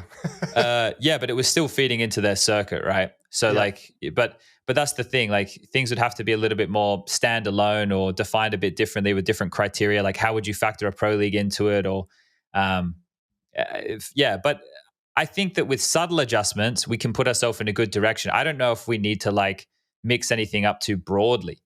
I just think we need to make some good, sensible decisions with the way things are now, because things are pretty good, I think. Like I don't think things are terrible at all, but we can definitely make things in a bit more of a cohesive story, where their contributions are measured and applied throughout because that's one of the things. This is the conversation we've been having for years, boys, about things being disconnected, right? Like that's kind of why Blast have their circuit the way it's structured. That's because so then people understand the flow of things, but the flow in global Counter-Strike doesn't make sense. It's the same with the EPT. But I guess because they tie the world rankings in, I don't know if that's better or worse. I don't know.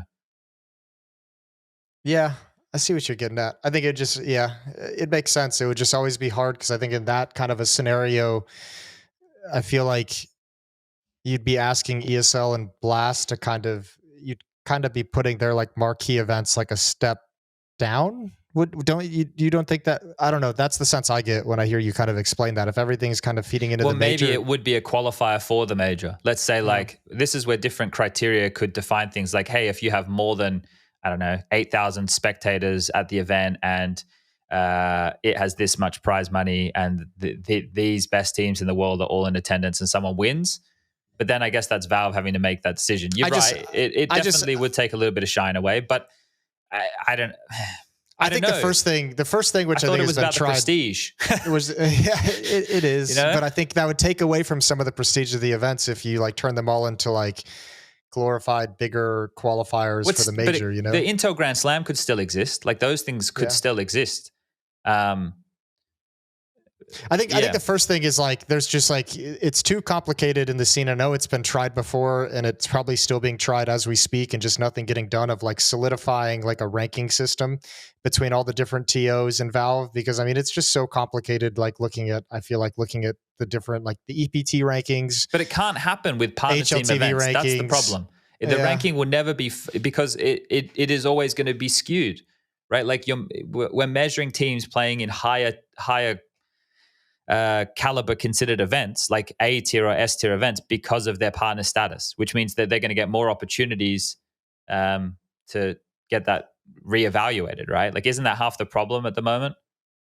Yeah, and I mean, I've mentioned this before. I don't know if this is necessarily the best solution, and in fact, my example is already going to have some issues into it. But like, I know college football for a while with their ranking in the States did something where it was like they had a bunch of different parties across the industry kind of vote into the do the rankings, and like each one was weighted differently. You know, like journalists got 15% weighted vote on like what the top 20 teams were, and then college, like different entities, like fans had like 5% or something like that, just because they wanted to get the fans Why are we letting human beings do this, Jason? What's happening to you right now, man? Well, the entire point is that you give different groups like different weightings. So like the professionals who are watching and analyzing every Counter-Strike event have a certain weighting, and the teams can actually rank themselves and they get a certain rating. Come on, and you mix it all together. Come on now, man. What's wrong with what Valve are doing it based, like prize money is one of the factors that plays into the Valve one, right? What do you mean? I feel like you just went through all the problems that are wrong with the current ranking system. Yeah, but Valve's ranking system is How do based we come off back of to the fucking ranking every single episode, man? I fucking love the ranking. I'm tired man. of talking about this shit, man. I'm really tired. Like, let's just pick an episode during the player break and we'll talk about it and figure it out. Like, we spent an hour talking about the major circuit yet again. Like, but it's the best topic. I don't care. Whoever wins, it's the best topic. It's not the best topic, man. No, because people always complain about it when it's happening. So this is the thing. And when all this stuff complaining yet again and giving a couple of suggestions. No, but I'm not out there, Yanko, tweeting bullshit. Like, I don't have a problem with best of ones. People out there fucking have a suki wawa about with that. Best of ones. Fuck best of ones. But there you go. Then this should be the time you're talking about it. You should be wanting it more than me. We're talking about, like, every episode is the time we talk about it. But then why are you complaining about it on social media, man? Just fucking leave it. Doesn't matter. I'm talking about it on the podcast. But this is where we should talk about it. Yeah, but we did talk about it last 3 episodes. And me and Jason got you around into best of ones, and you flip-flop back. Yeah, you're back against I was saying, like, for that particular thing, I can see how, it can still be approved. The problem is, like, I made this point. This is how we get into it. Now you're on fire. I made this point fucking 5 years ago, dude, where I was saying, like, you limit, like, what makes a good team good is their map pool as well. By forcing them to play a best of one, you take away their advantage. That's it. Like that's why you also have upsets. Like, we were talking a little bit before about FaZe, Nuke, Mirage, Inferno, Cloud9, Overpass, Ancient, Vertigo. Well, in a best of one, in a theory against the right opponent, an opponent could ban out all 3 of those maps. Yeah, and then you're in the middle of your map pool. Force them to play on a 4th map. And then sure, like, Cloud9 is still Cloud9. They should be able to beat them, but it's a fucking best of one. And it might just work out that way against some opponent that doesn't, like, it turns out to shit for them. But if they had to play a best of 3, they could pick one of the maps easily and, at least have that going their way. And then they would still have the 3rd map, which could be something else, which is not that good for their opponent either. I think Nero, in the article that he did, was saying that the better teams win more often in the best of 3s, right? So there is, like, data to back that up, right? But I think one of the factors that is an issue, and the one that we're always talking about as well, is the seeding and the way that, like, the book holes just kind of, dude. Make the major 1 month, right? Make the major. That's essentially what it is with the RMRs, right? Make the major 5 weeks in one place. First 2 weeks are the qualifiers, 16 teams, 4 groups of 4, best of 3 GSL all the way. 1 week in between break. 2 more weeks, 16 teams, best of 3, the major itself. That's it. 8-team playoffs, like we have it now, and that's your major. Pay the fucking talent double rates. It's fucking. Yeah. It's in. Jason wants double money. It's from. It's from the 2nd week of June until the 2nd week of July. Then we go on a break, and then it's from the 2nd week of November until the 2nd week of December, like right before Christmas, or 3rd week until 3rd week, whatever. And then we all fuck off on our breaks, and that's it. See, it seems that hard. And then, when you start the season, at the start of the season, you have Blast groups, you have Pro League, and then you have Katowice as the big event that means something, that's like in a good place where it's not that close to the major and people can actually focus on that event. And then in the second part, you have the same thing, and then you have Cologne. And that's it. But that's never just it. There's Brazzy Party right now, Yanko. Yeah, it's but never just it. But who's playing Brazzy Party? Teams that are not at the major and teams that want to get some more reps. That's fine. You don't see G2 there, FaZe. Like, those events should exist, man. Why not? Like, nice. You're on Team Chad, not Team Jason. That's what I'm talking about, Yanko. It gives more opportunities. That's what I'm talking about, I have baby. no problem with this event. Especially because if I told you that Brazy is actually a combination of brave and crazy, that's why that's the name of the tournament. You're going to love it even more. You're being brave and crazy at the same time. You're being brazy, Jason. Let's get brazy with it, Jason. We didn't touch on this, but Chad and I were looking at it yesterday. It's actually kind of crazy to think that Cloud9 can win 2 online events and win like over $300,000. Kind of fucking sick, man. That's so wild. And the first place for Katowice and Cologne is 400, so it's like just a little bit less than that. I want prize money to be more top heavy at events. I want to say that loud. And that's another great thing about fucking Brazy, dude. The bottom 8 teams get fuck all. There's 0 prize money if you don't finish in the top 8. No participation fees around here. Exactly. Get the dubs. And I was looking at it, Chad. In Cologne and Katowice, there's everyone gets money. 172,000, I think, goes to teams that don't make the playoffs. Yeah. Mate, but they get the hotels paid for, they get the flights paid for, they get 3 square meals a day, they get shuttled to and from the event. They probably get man. And here's the thing: you could have a team like and they get paid a salary, qualify, and like they need some money. I say do it this way: don't give them money for being last place at the tournament. Give them money for winning the game that qualified them for the tournament. And that's like what you get for being here. So you won the qualifier, you get like whatever, a spot there and whatever, 15K, 20K, 10K. I don't know how much it is. And that was your money for it. And now if you want more money, you need to do something at the actual tournament. If you lose all your games, why would you get paid for losing all your games? Fuck off, go home. We got this is how cutthroat it used to be back in the day. Did I convince you on the 16-team major and the 16-team qualifier, Chad? No, but the simplicity of it is good. I think you're in the right direction. I think you're north. You're pointing north right now.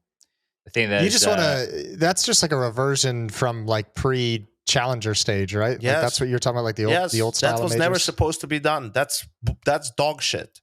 Tell me of a tournament where you don't have everyone start in the same field. Potentially play at the same time. What the fuck is that? We've touched on this a number of times. We just changed the name of the qualifier, man, and called it something else and added stickers to those teams. That's what we did.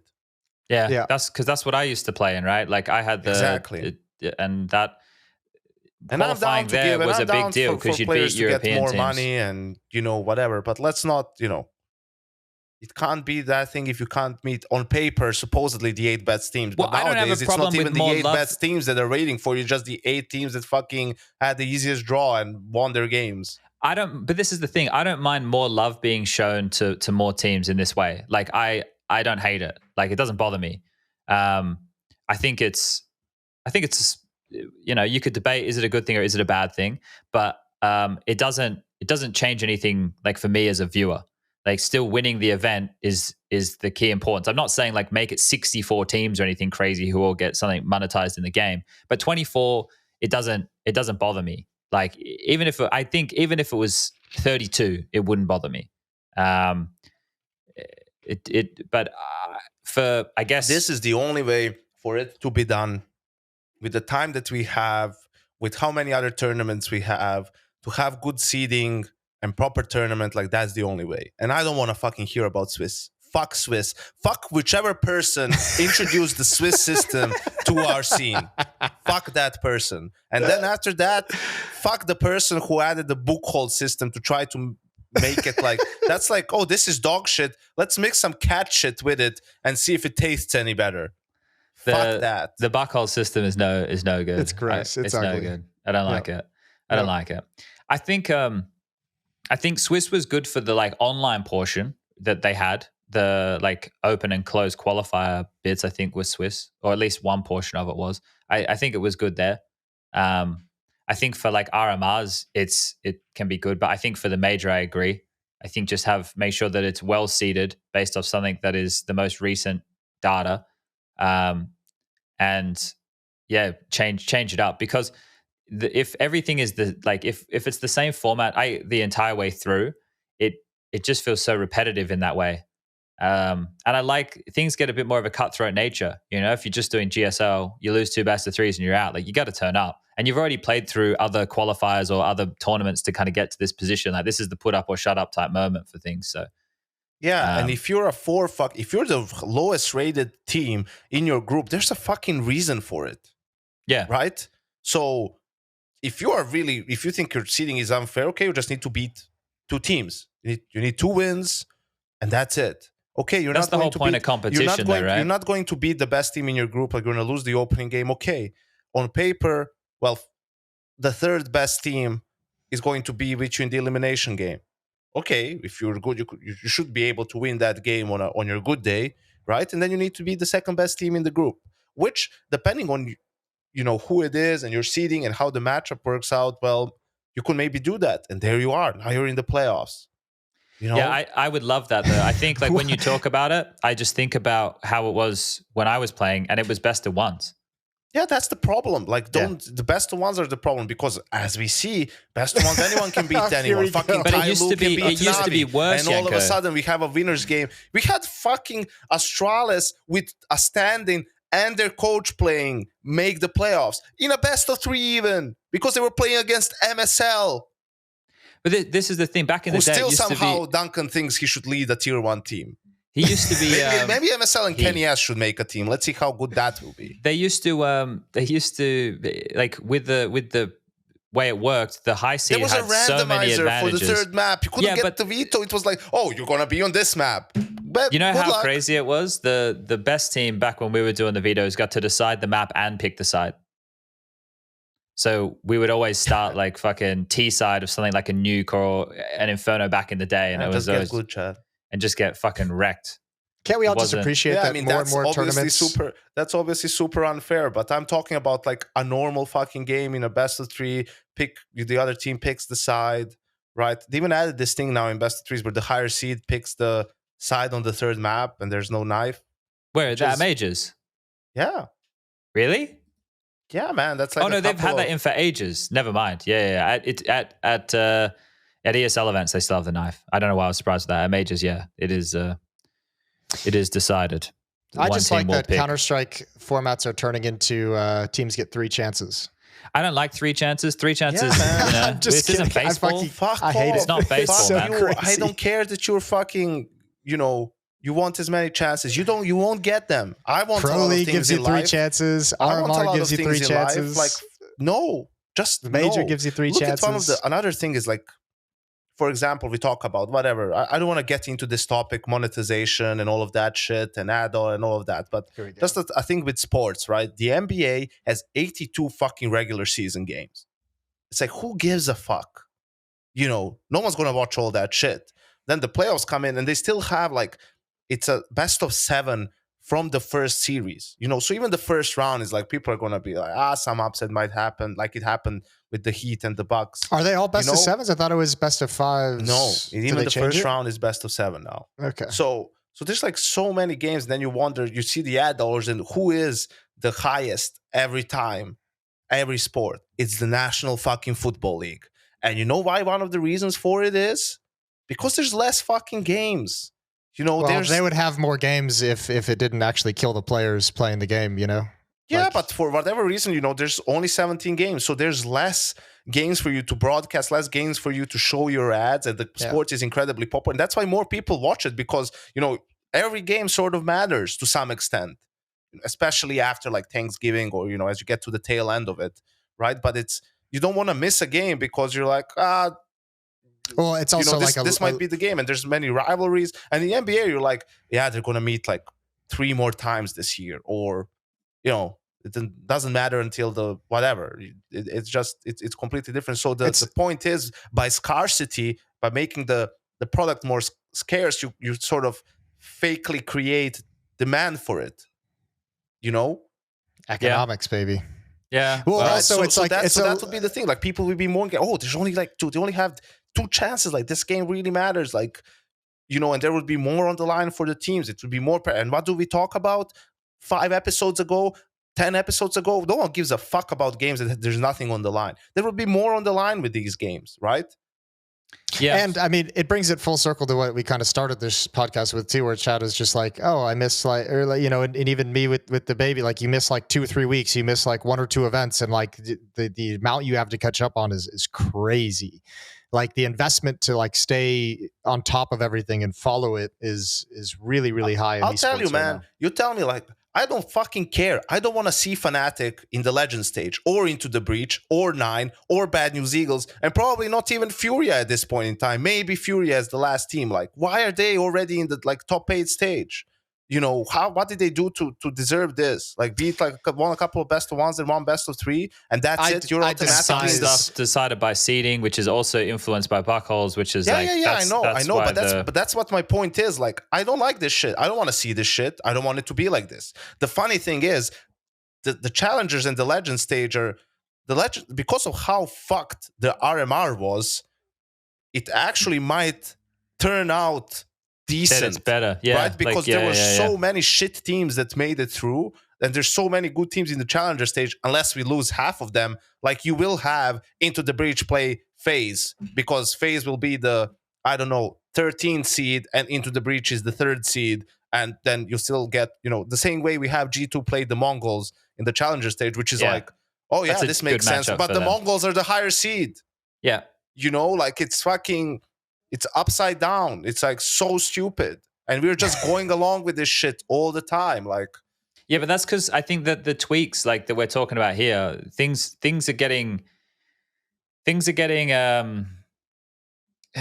give them the fucking capsule for the qualifier and make it the qualifier capsule. And you might have some good teams there as well. Or if someone just wants to support their team. And then you have the major capsule. And then you have at the end like the top 8, whatever, capsule for the playoff teams, maybe, which looks a little bit different, so everyone gets a piece of the pie. You understand that. I don't even know how it's going to work now, but I know before you get the Legends capsule obviously is worth way more because you have the best teams in there.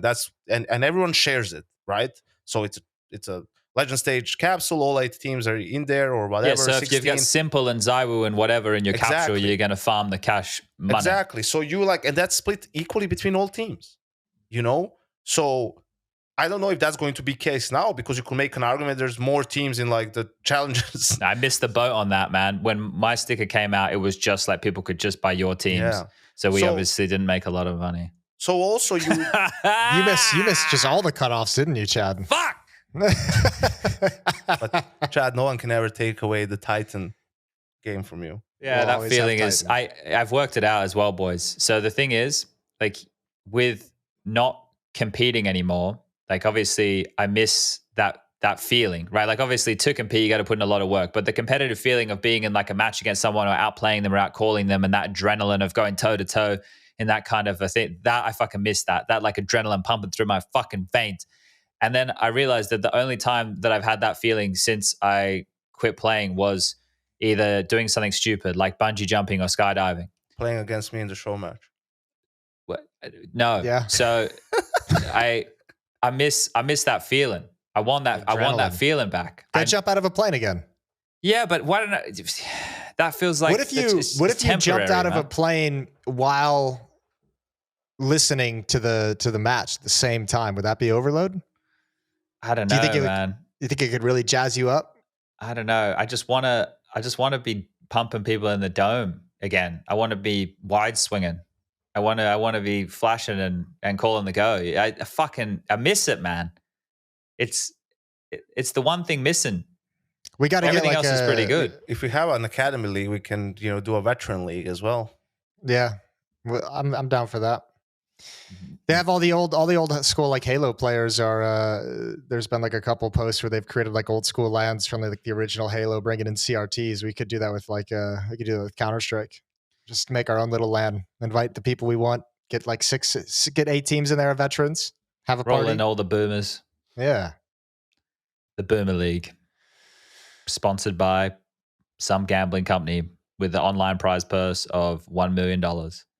Yeah, how long until there's an online event with $1 million? This is what I want.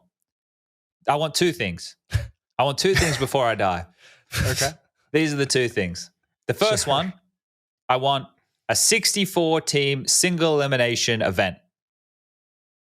Best 64 teams in the world, seeded, 1 to 64, single elimination, coup d'etat, cutthroat as fuck, full on biff and battle for $1 million. That's what I want.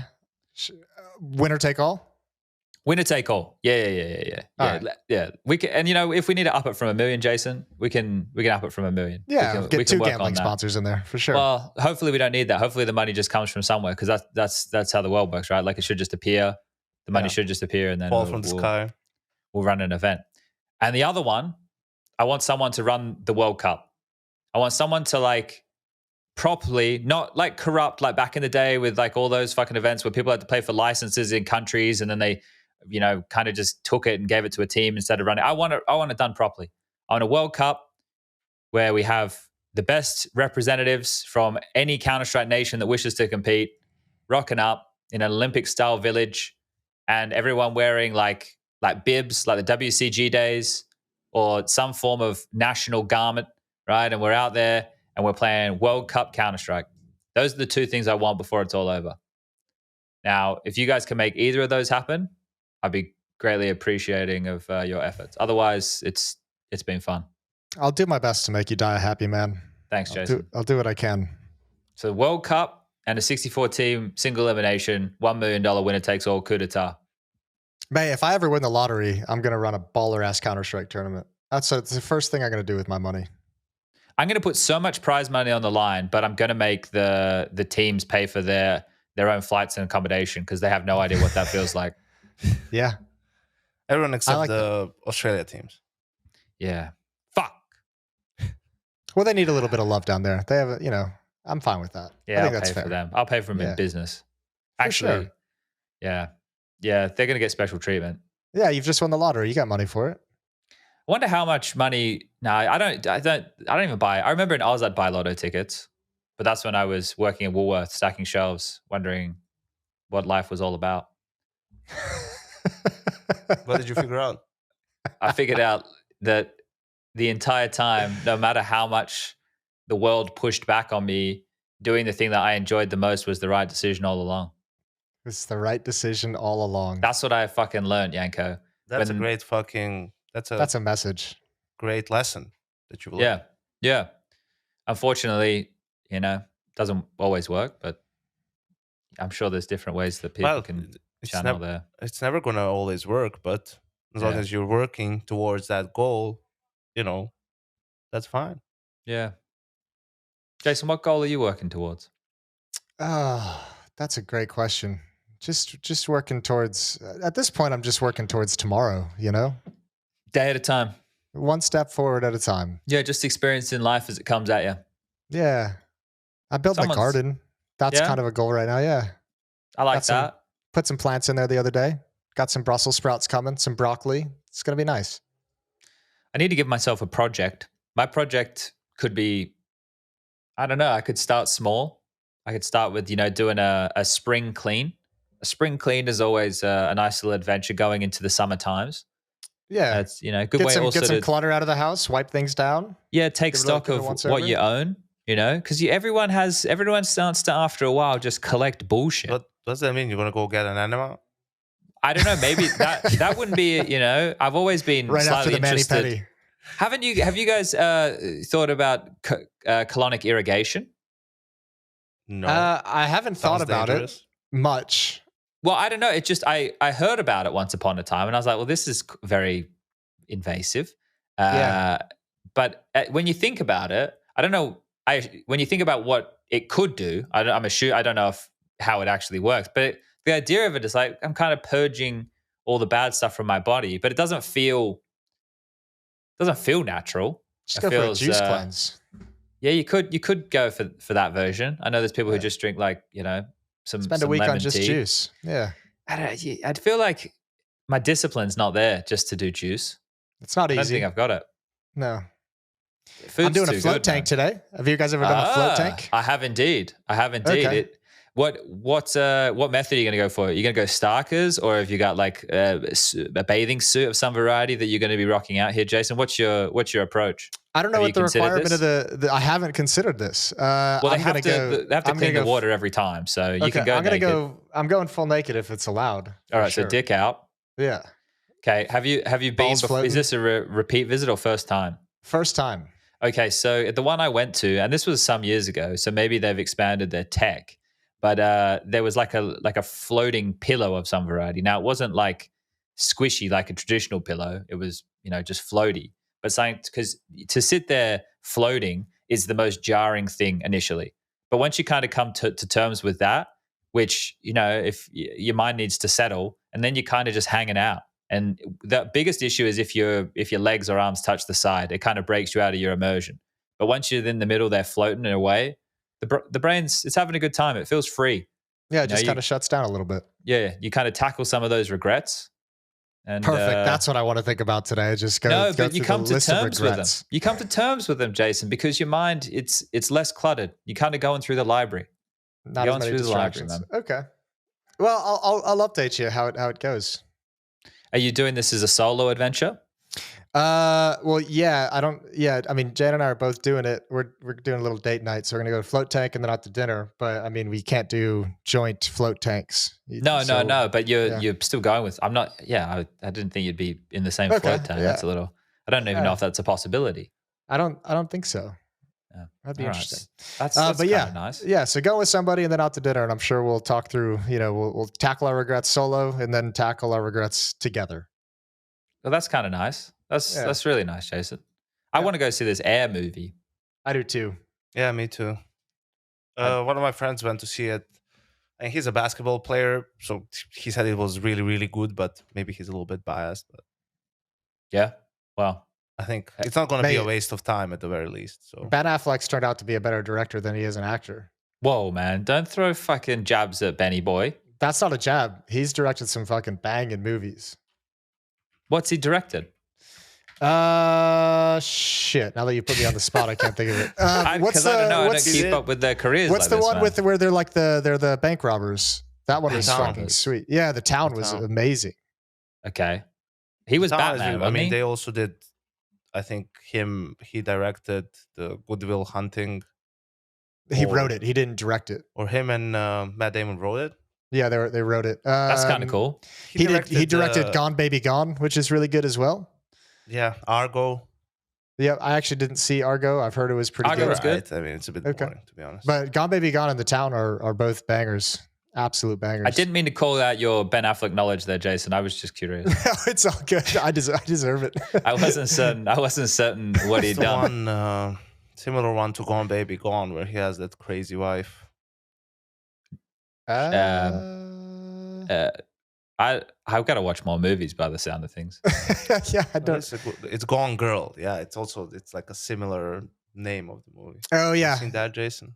I have, but I don't think he directed that. I think he was just he didn't. David was really good as well. Directed that. So. Oh, of course, that makes sense then, because he's a baller as well. Are we going to do another episode next week? Yeah, why not? We should, yeah, but pre-major episode. So about this time next week. Okay, but let's make a vow right here, right now. We don't go into seating. We don't go into format. A vow, Chad. Can you make that promise? We don't go into format. Okay, but we need to just talk about the Counter-Strike that's ahead of us. But we didn't even talk about Rio. Like we can talk about Rio. Vitality won. Jason, what did you think? We talked a little bit about Vitality. A little bit. We didn't talk about like Heroic making it to another final and losing it. We didn't talk about. We spoke a little bit about Na'Vi. All right, so let's do it like quickly. So Na'Vi looked much better at the RMR, and they look like they're having fun. They're looking like they will be a contender in NPL. Paris. Still looking good. Heroic, more of the same, right? Considering they had to deal with Yabi shitting his pants. Literally, not in game. Yeah. Maybe not his pants, but yeah.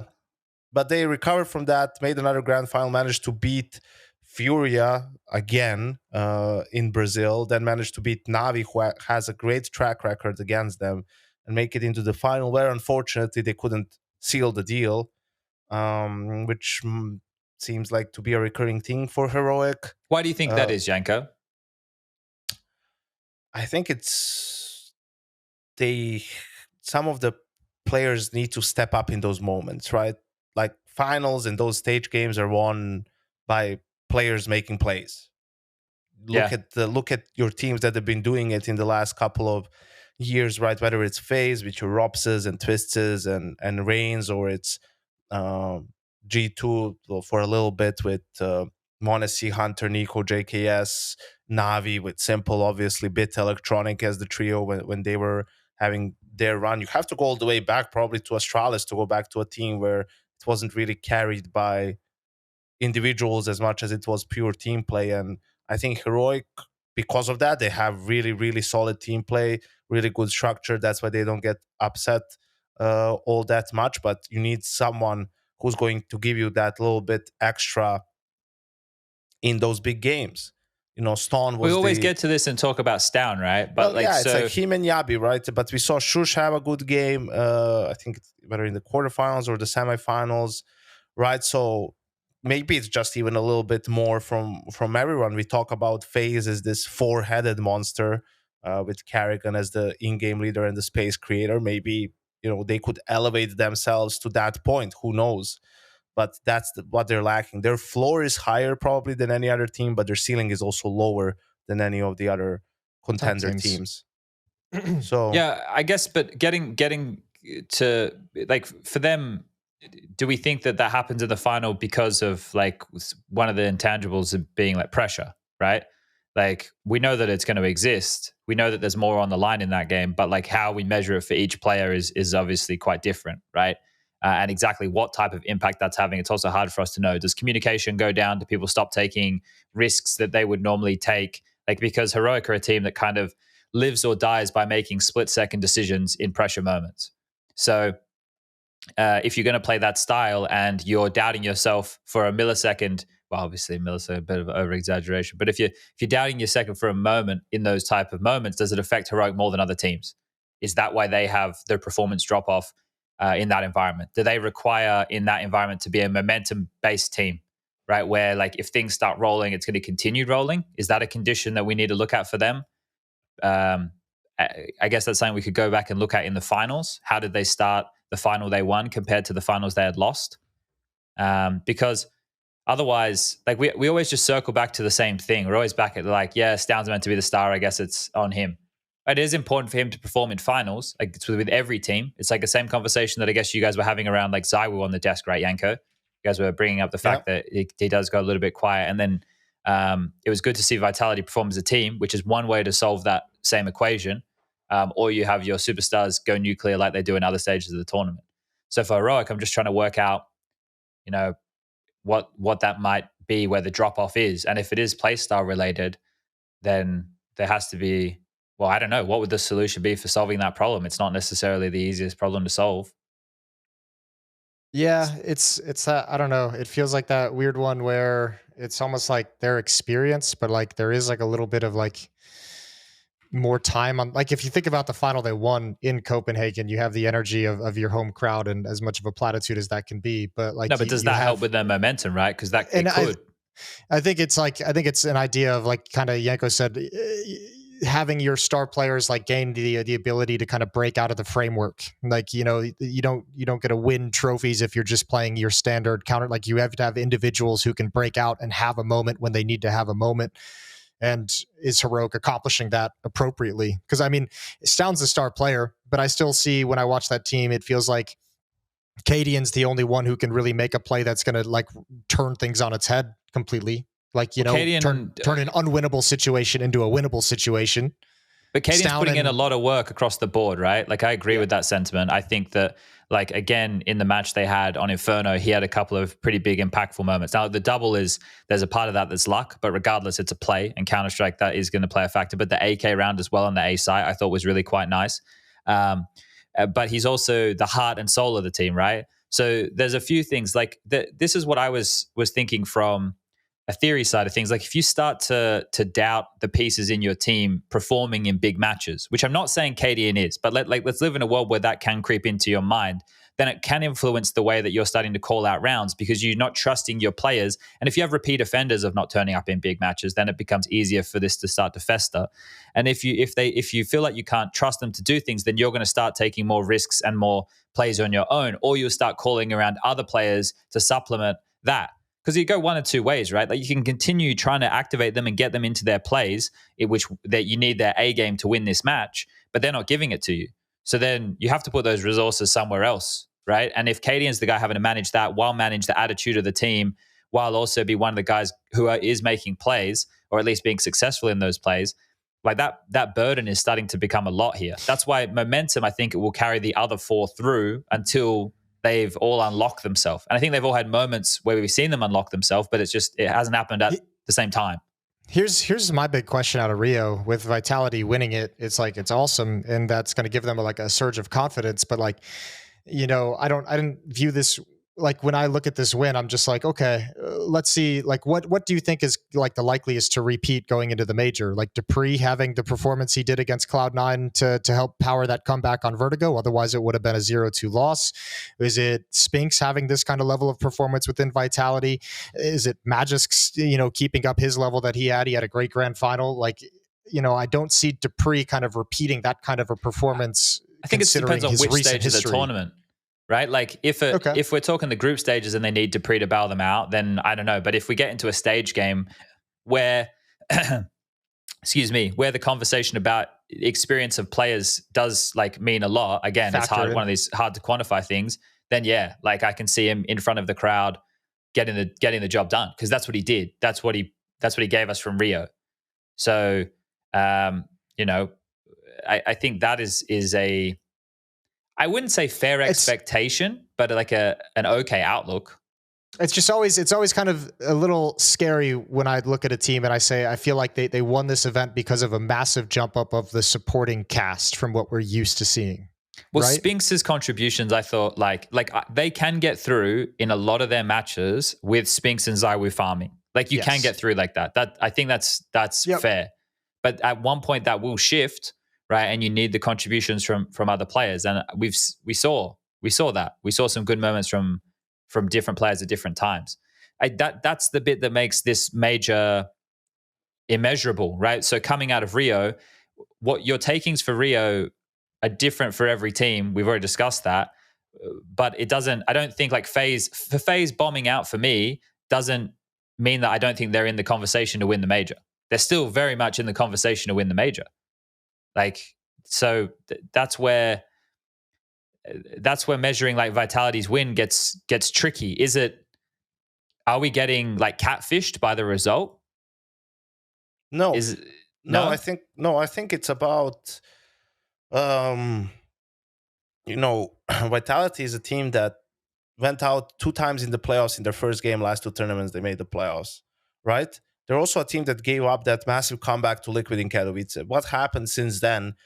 They had that historic comeback against FaZe on Anubis. They had a comeback against Cloud9 here on Vertigo. So that change and those comebacks are happening now because they've believed that they can happen because they've done it before.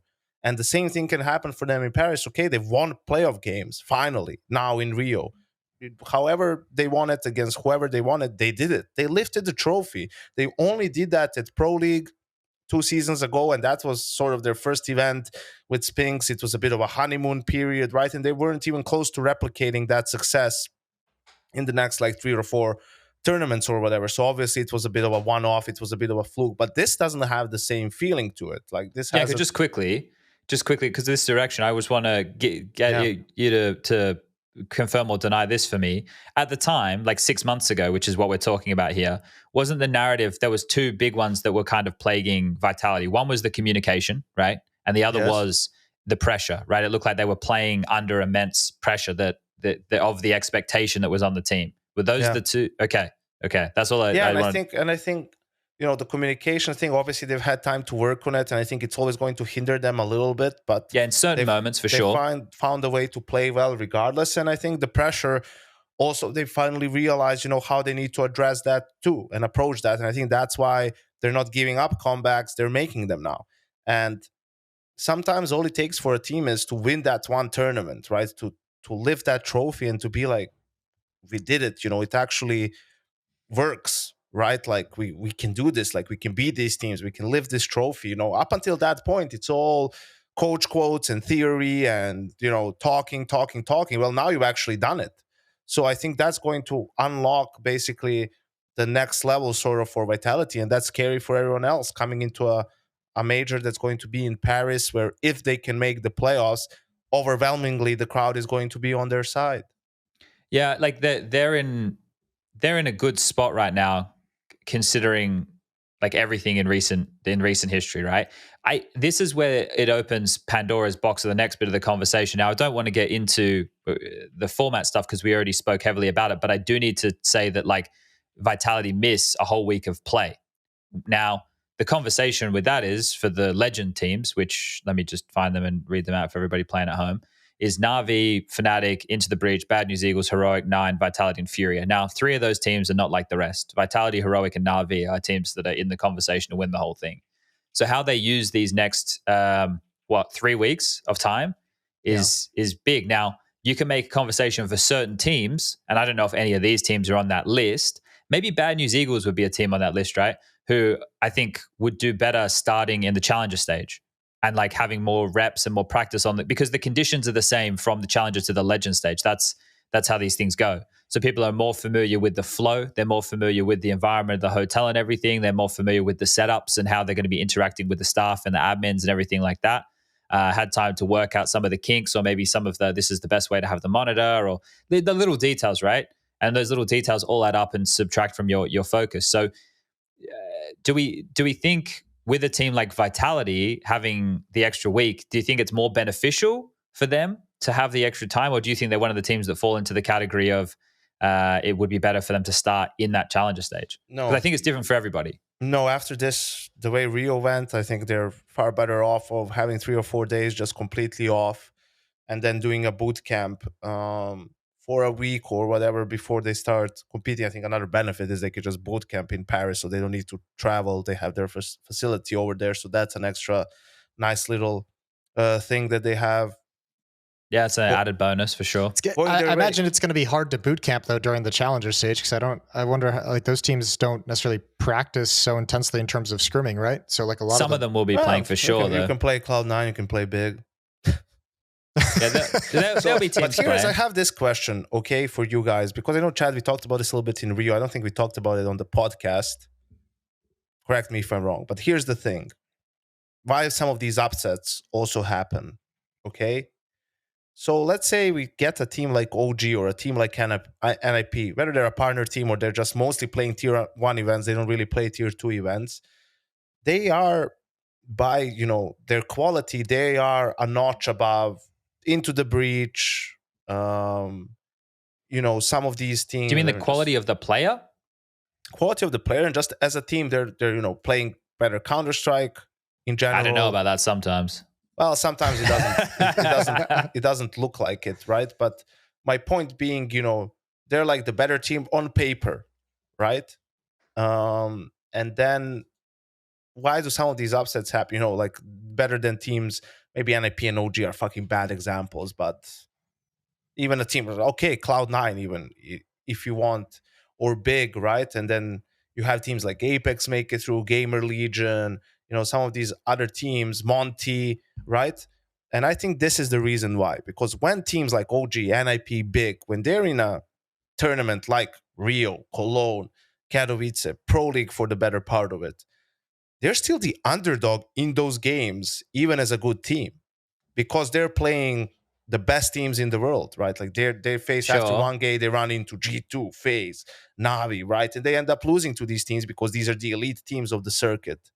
And they don't play teams weaker than them all that much, especially teams like in the tier 3, which play a different type of Counter-Strike. And if you want to beat them, you need to approach the game differently than you do if you want to beat a G2 or a FaZe or a Na'Vi, right? So I think one of the problems is team like NIP, for example, or Big to some extent, or OG, they don't know how to, they don't feel as the favorite, because very rarely they're a favorite in a matchup. They don't know how to play as a favorite, right? Like there's a certain way of playing when you're the better team and you're setting the other pace team a little bit more. You're going for your type of players, bullying them a little bit more, like in cheeky a sense, pushes and peaks. Exactly, different individual decisions within the game, right? And you can get away with it because they're playing a little bit scared. They're giving you a little bit too much respect, right? And if it backfires, obviously, then you reassess during the game, and you change it, you reel it in a little bit. So I think that's the problem. They go into a game, let's say against Apex or against an Into the Breach, and they approach it as if they're playing FaZe, and they respect the players maybe the same, or and you, if you do that, it's actually doing more harm than good, because you're giving them maybe too much space, or actually in today's meta, you're trying to disrupt them a little bit too much, maybe, and actually they wouldn't know what to do with as much space, and some of these other teams can. Maybe you just need to throw some early utility, fake some early aggression, and then just go back and save your nades, and they'll spend way too much time retaking map control and way too much utility, that in the end, when they have to execute, you have just enough utility and you have good crossfires and you just win rounds easy, but teams are not doing that. So do you agree with that some of these teams should probably every now and then play a tournament like Brazy, or even something a little bit below that, I don't know how much, where they will play against a weaker field and run through the tournament, and also just to give the players a feeling that shit, we're actually pretty good. Like we are owning these teams. Yes, yeah, I don't know. They do play in these events though, right? Like OG's in this event at the moment. Who else? Nine's in. Like I guess Nine's a different conversation because they're on the come up. Ents is probably the perfect example of what you're talking about here. And that is. There's probably an expectation when you go into this event of like with what you're saying, in the sense of like, hey, we're here. We're going to go up against some of these opponents that can throw anything our way. Let's be prepared for it. There's also probably a conversation about the level of, hey, but shit can go wrong. And if it does, we're going to learn from this, right? This is the whole point of this little experiment here, because it can go right in the way you're saying. Like they play Saw later today. So they're the heavy favorites against Saw, right? You would hope they take care of business. Saw just added another guy from the other Portuguese team, right? Aras Doce, Sweet Rice. So you hope that they take care of business there, and then they go up against Astralis, who are still trying to put their shit back together, and you hope that they take them out in like in a relatively fair fashion. Like it's probably going to be like a hard game, but you want them to take care of business. But if it does go wrong, you also want to make sure that they don't let that worry them too much, because this is the time to make those mistakes, right? Like you don't want to be making those mistakes. You're hoping that you're in good form, but that's never going to be the case for everybody. Like, how does this go for a team like Into the Breach? Because for them to get through, sure, they did a good job, but they're still building on what their identity and what their playbook's going to be. And by qualifying as far as you did, you're now on the radar. Like people are perked up and they've taken notice, and they're gonna be a little bit more, but then they're still not giving you the big boy respect, right? Like a team's like, oh yeah, everyone can win, everyone's good. I get all that, but I still think there's a part of it where they're like, okay, we can kind of push the boundaries here, or we know we have a deeper playbook, and I guess that's where the best of one levels that out a bit. But this is why with Brazy that you're talking about, I don't hate it for teams who haven't been playing together for that long. Like OG have only added Nico this year because of the whole Nexus situation, right? So them getting more reps in, I look at them as like a team that need to have hot hands. Like they need to be ready to fucking swing. That's the team that OG are for me. Like they need to all be, they're still all young. They're grinders. Well, that's what I think with them anyway. But what's going on with Nexa, by the way? Now that he's just taking some time off, man. Still? Yeah, dude. God. He's just taking some time. Lots of people be taking some time lately, Jason. Yeah, that's true. You know, people just chilling out, having some off time. You could speculate a lot of things with Nexa. You could say that, you know, going from G2 down to OG, and with the results that they were getting, maybe he didn't feel like the effort was there and he needed a bit of a break. It's hard. I imagine it's hard to refocus after you go from being in a team like G2 playing with Nico. Yeah, but he was the one who said, we're picking up these guys because I want fucking grinders. And then he got them. Yeah, but I think they were trying to pick up other players before that, right? And that's kind of what they... Probably true. What they got, what left with. Because I know that, you know, we know they were looking at other players. Yeah. I think Nexus said they tried to get JKS, right? But that did not happen. No. Nope. No, that didn't happen.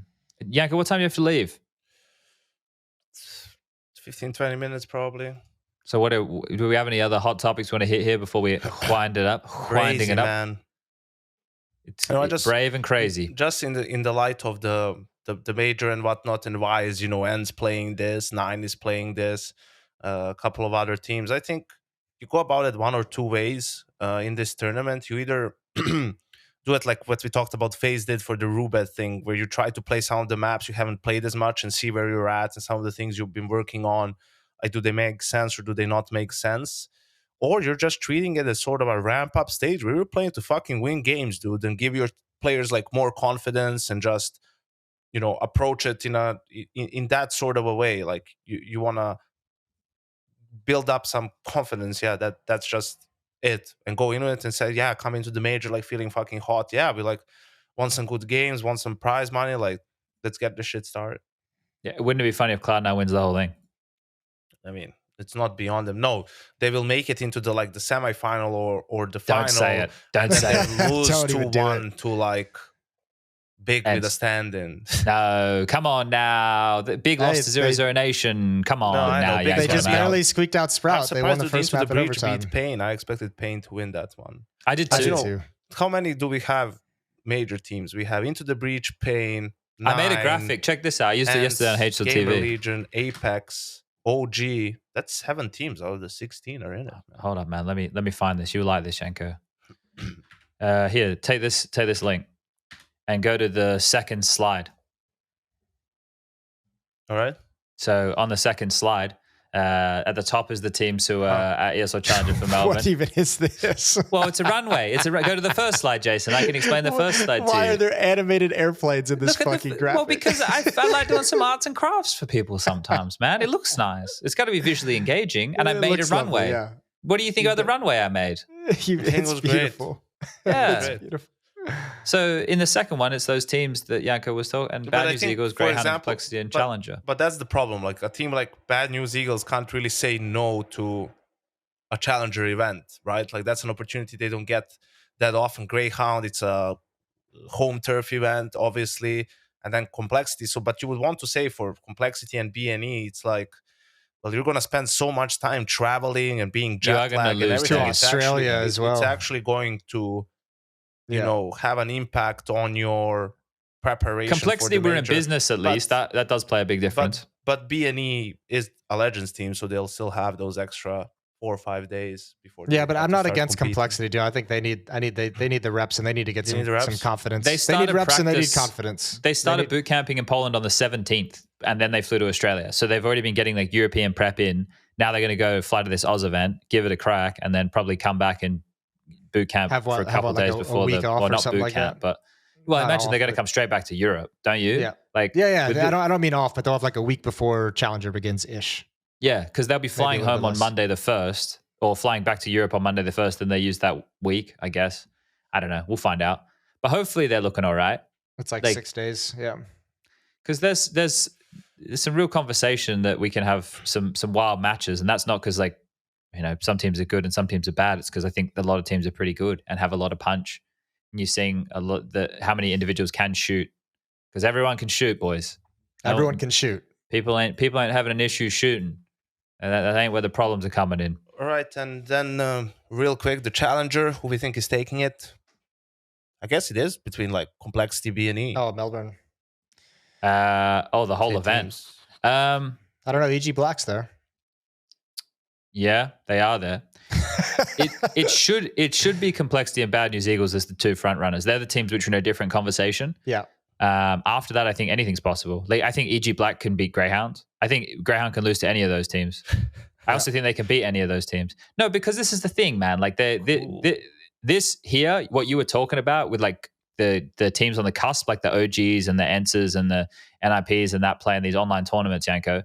I think for them, like they should be taking care of an Ecstatic or a EG Black. But for Greyhound, like you go into every game as it's like fighting for your life, like, and you're proven. And I think that's maybe, or hopefully, the mentality they have, that they, you know, don't think that they're giga favorites, that they have to go in here and really fucking lay on the sauce to give these guys the lashings they desire. So Movistar could throw some curveballs in the mix as well. Yeah, Rare Adam, it'd be nice to see them not shit the bed. Yeah. Vertex, what is it? Who's in Vertex? Have they changed the roster again? Malta, Brace, Hazard, Pease. Hazard's been brought back. Okay, yeah, fair enough. Well, we'll see. It's good. That's all that action's fucking kicking off fucking tomorrow fucking morning. You fucking dog cunt. That was my Australian. Hope you liked it. Yeah, that's great. That's good. Hope you liked it. All right, should we shut her down? Should we pack her up? Yeah, let's pack it in. Should we wheel her home? Yeah, cool. I think this was